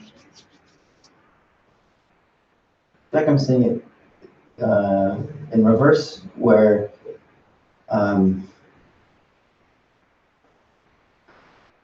seeing a perspective as partial is the mistake, rather than seeing a perspective as the totality of reality. Yes. Okay. Yeah, every perspective is the totality of reality, but no perspective captures the totality of reality. But there's nothing outside of a perspective. Could you say it's like not seeing the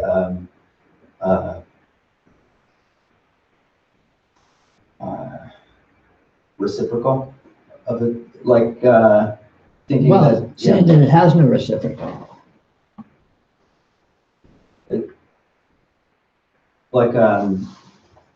like everything's a total circle, and a partiality makes it seem like a bracelet's got a clasp rather than being one.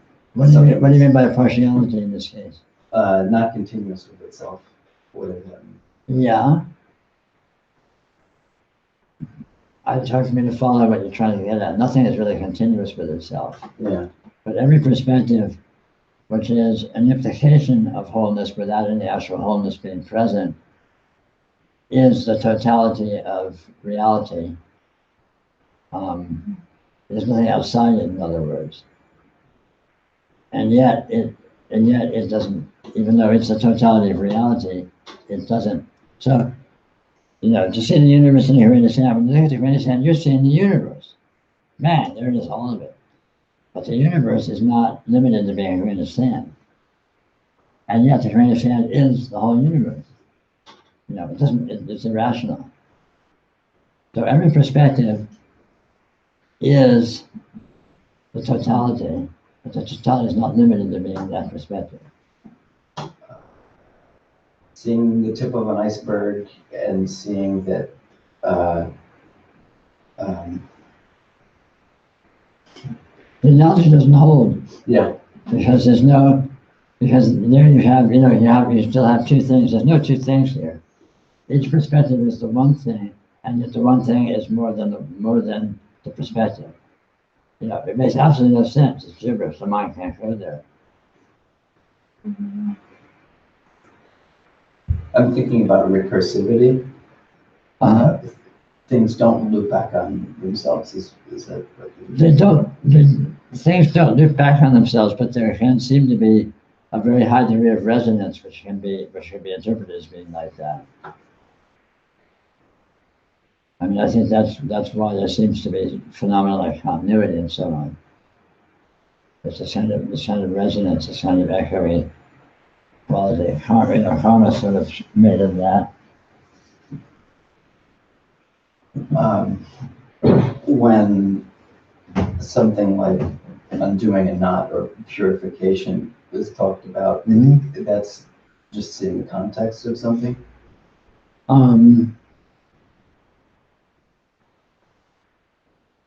Not context in a sense, in a spatial sense or outside, but seeing it's more like seeing the substance of it, seeing through it, seeing through the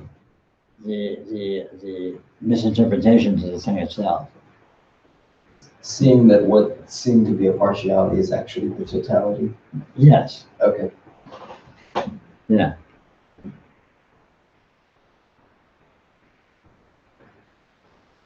There is only totality. There's no totality.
But you can have all your fantasies and pleasures without the necessity of needing to reach some sort of approximation of their temptation. And it's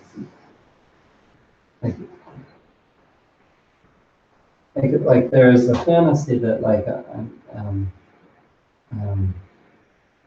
that one's pleasure is contained in the future sort of expected fulfillment of it. Right? Yeah. So what about that? That's fine. You can enjoy that too.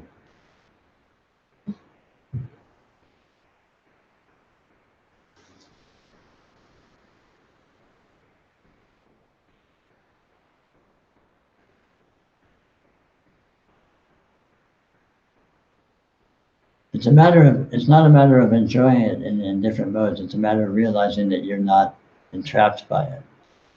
You're not limited to being that. So you don't have any neediness in terms of needing it to come a certain way. You can pursue a fulfillment of pleasure in the future, but you know that if you don't succeed, you won't have lost anything. You never disconnected from what you want. No, of course not. You always have what you want. Well, it's not that you have what you want, it's that there is no what you want. What you want is the game, the dance. It's the dance that's pleasure. It's not about things or about achievements or about goals. Pleasure is the pleasure of the energy of experience.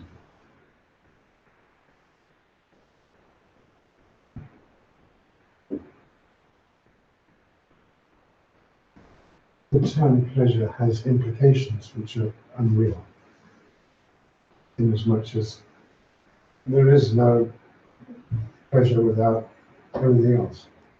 Yeah, pleasure, but maybe enjoyment's better. If that's a little more open-ended. The enjoyment not good as opposed to bad, Yeah. or pleasure as opposed to pain, but enjoyment of richness. Yeah. Failure is just as enjoyable as success. Ultimately, pain is just as enjoyable as pleasure, in the sense that it is intensity of experience. Is what of Intensity. Oh, yeah.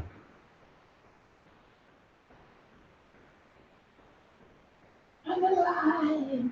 Yeah, it's really just about the life force celebrating itself.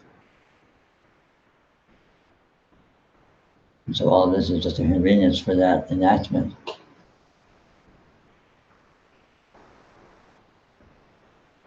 What do you call it? Intensity of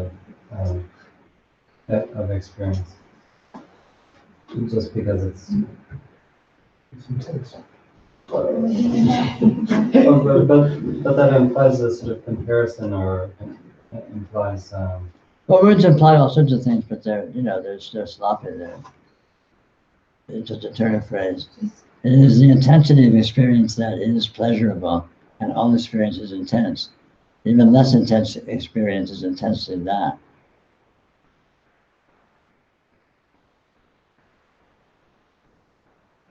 In other words, experience.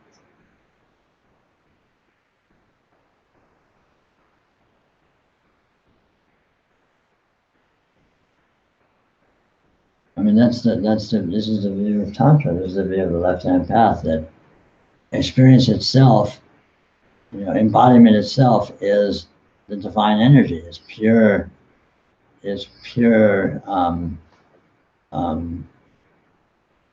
joy, pure satisfaction, pure pleasure.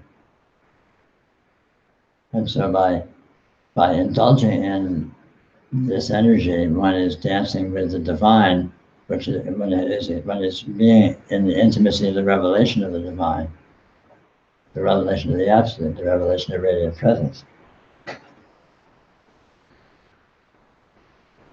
So rather than being an ascetic situation where you're supposed to go away from experience to some exalted, removed, tranquil, pure non-event, any and all event is the full expression of the absolute.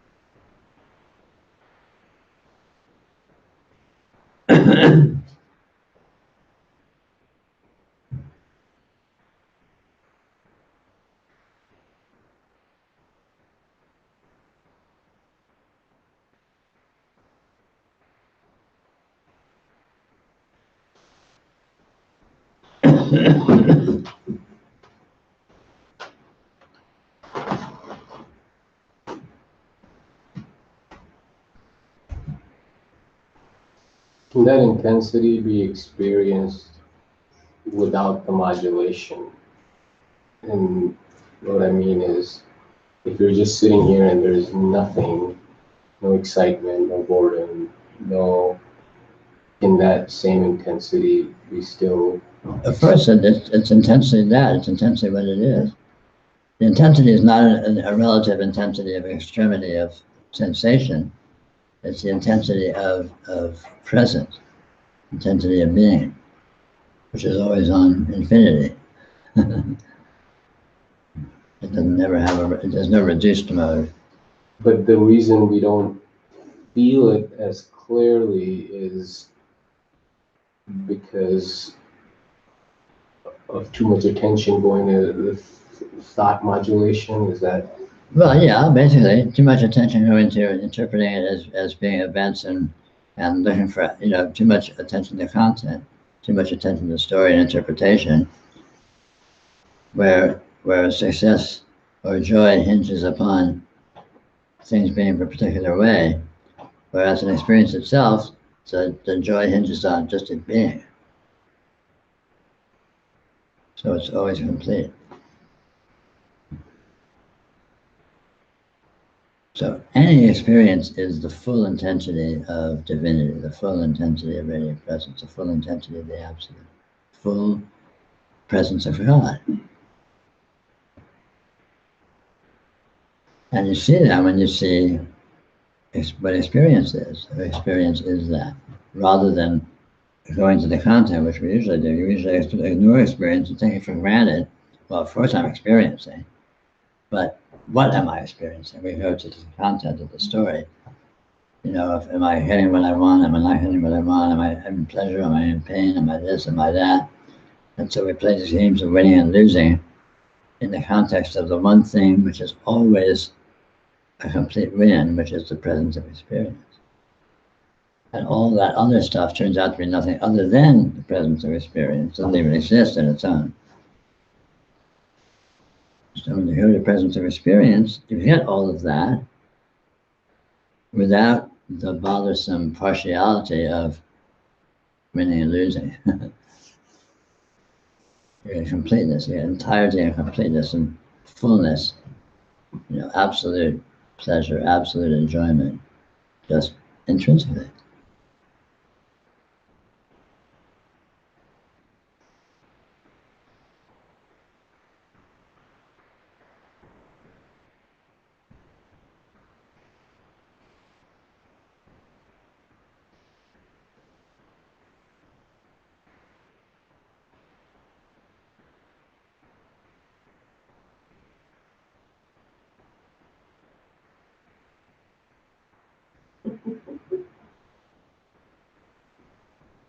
That was okay. Yeah. Tantra is much more fun. Interesting. Are they different? No, same thing. They're the same thing once you realize what they are. Until then, they look very different.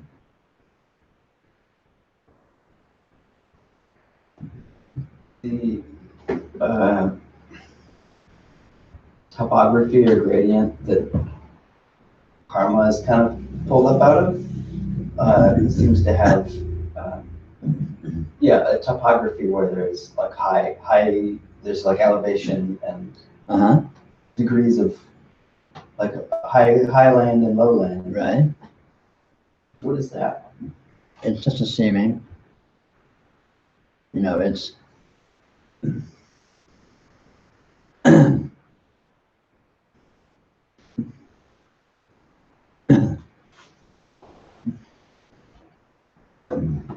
karma is like the intrinsic interpretation as opposed to a specific interpretation. You know, the intrinsic interpretation is it's like let's say the intrinsic flavors that the incarnation is playing with. And then specific interpretations are interpretations of event in terms for the karmic inherent biases to play themselves out. But the karmic biases play themselves out more fully without the partialization of the superficial interpretations. But the karmic biases, the high ground and low ground, are it's like a more fundamental layer of interpretation. It's what makes you you and me me.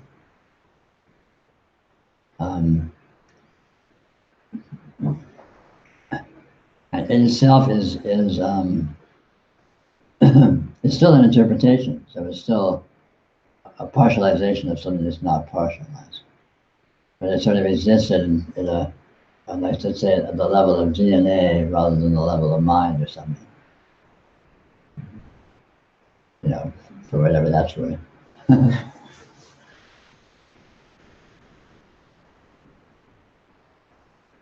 Can you say roughly it's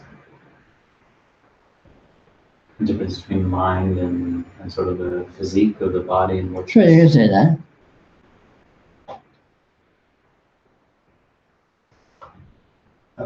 Regarding what seems to be individual positioning within that gradient, there's this coordinate cross where I don't know exactly what I'm saying, but this is always north and that's always south. And directionality is dependent on.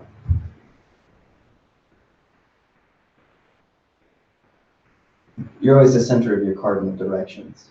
Yes.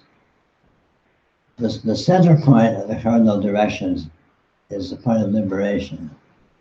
And then the cardinal directions are the karmic biases. And then more superficial interpretations is overlaid over all that just to complicate the mess even further.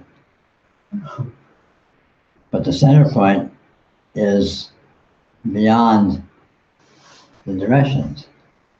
But let's say it's irrespective of the directions. And so that's the point of liberation.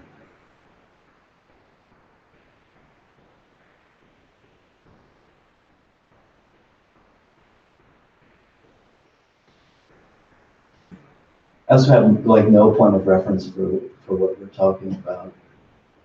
I mean, experientially, there's like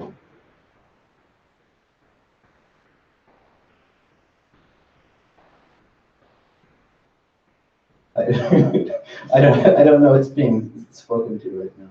Well, no matter.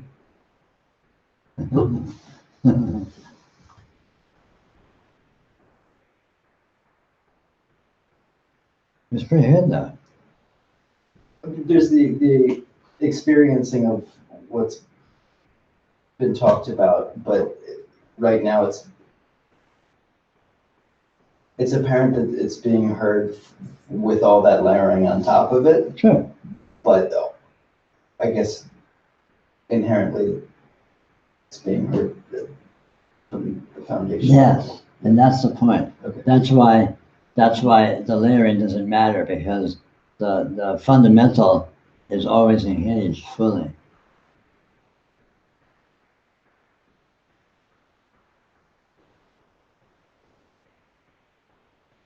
And the layering is an echo?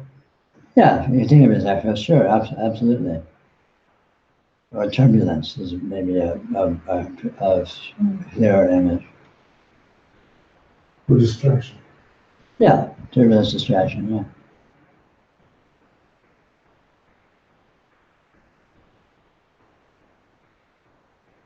The same with sensitivity, What's the same? in the sense that it's just happening regardless of the. Yes. Yeah, I mean, developing sensitivity isn't actually developing sensitivity, it's coming to recognize the sensitivity that exists. You're already infinitely sensitive. The insensitivity is a kind of a hypnotic non-denial of that or not noticing of that. I mean, this is why I often call yoga noticing, because you're not actually developing any more subtle or more deep engagement with actuality. You're merely noticing the subtlety and depth that is already in fact existent that you're not used to recognizing through sort of hypnotic dullness of denial or whatever, distraction, what have you. And that doesn't negate the mechanics of seeing the attention is playing with that sort of sensitivity or increasing the noticing. Yeah, sure. I mean, again, increasing sensitivity is just breaking out of your stupor to notice a little more deeply what's already the case. It just seems like even without interpretations, at least loud ones,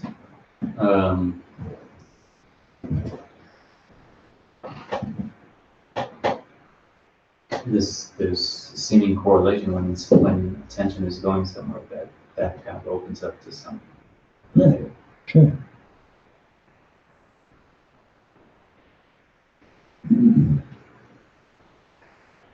What was ahead then?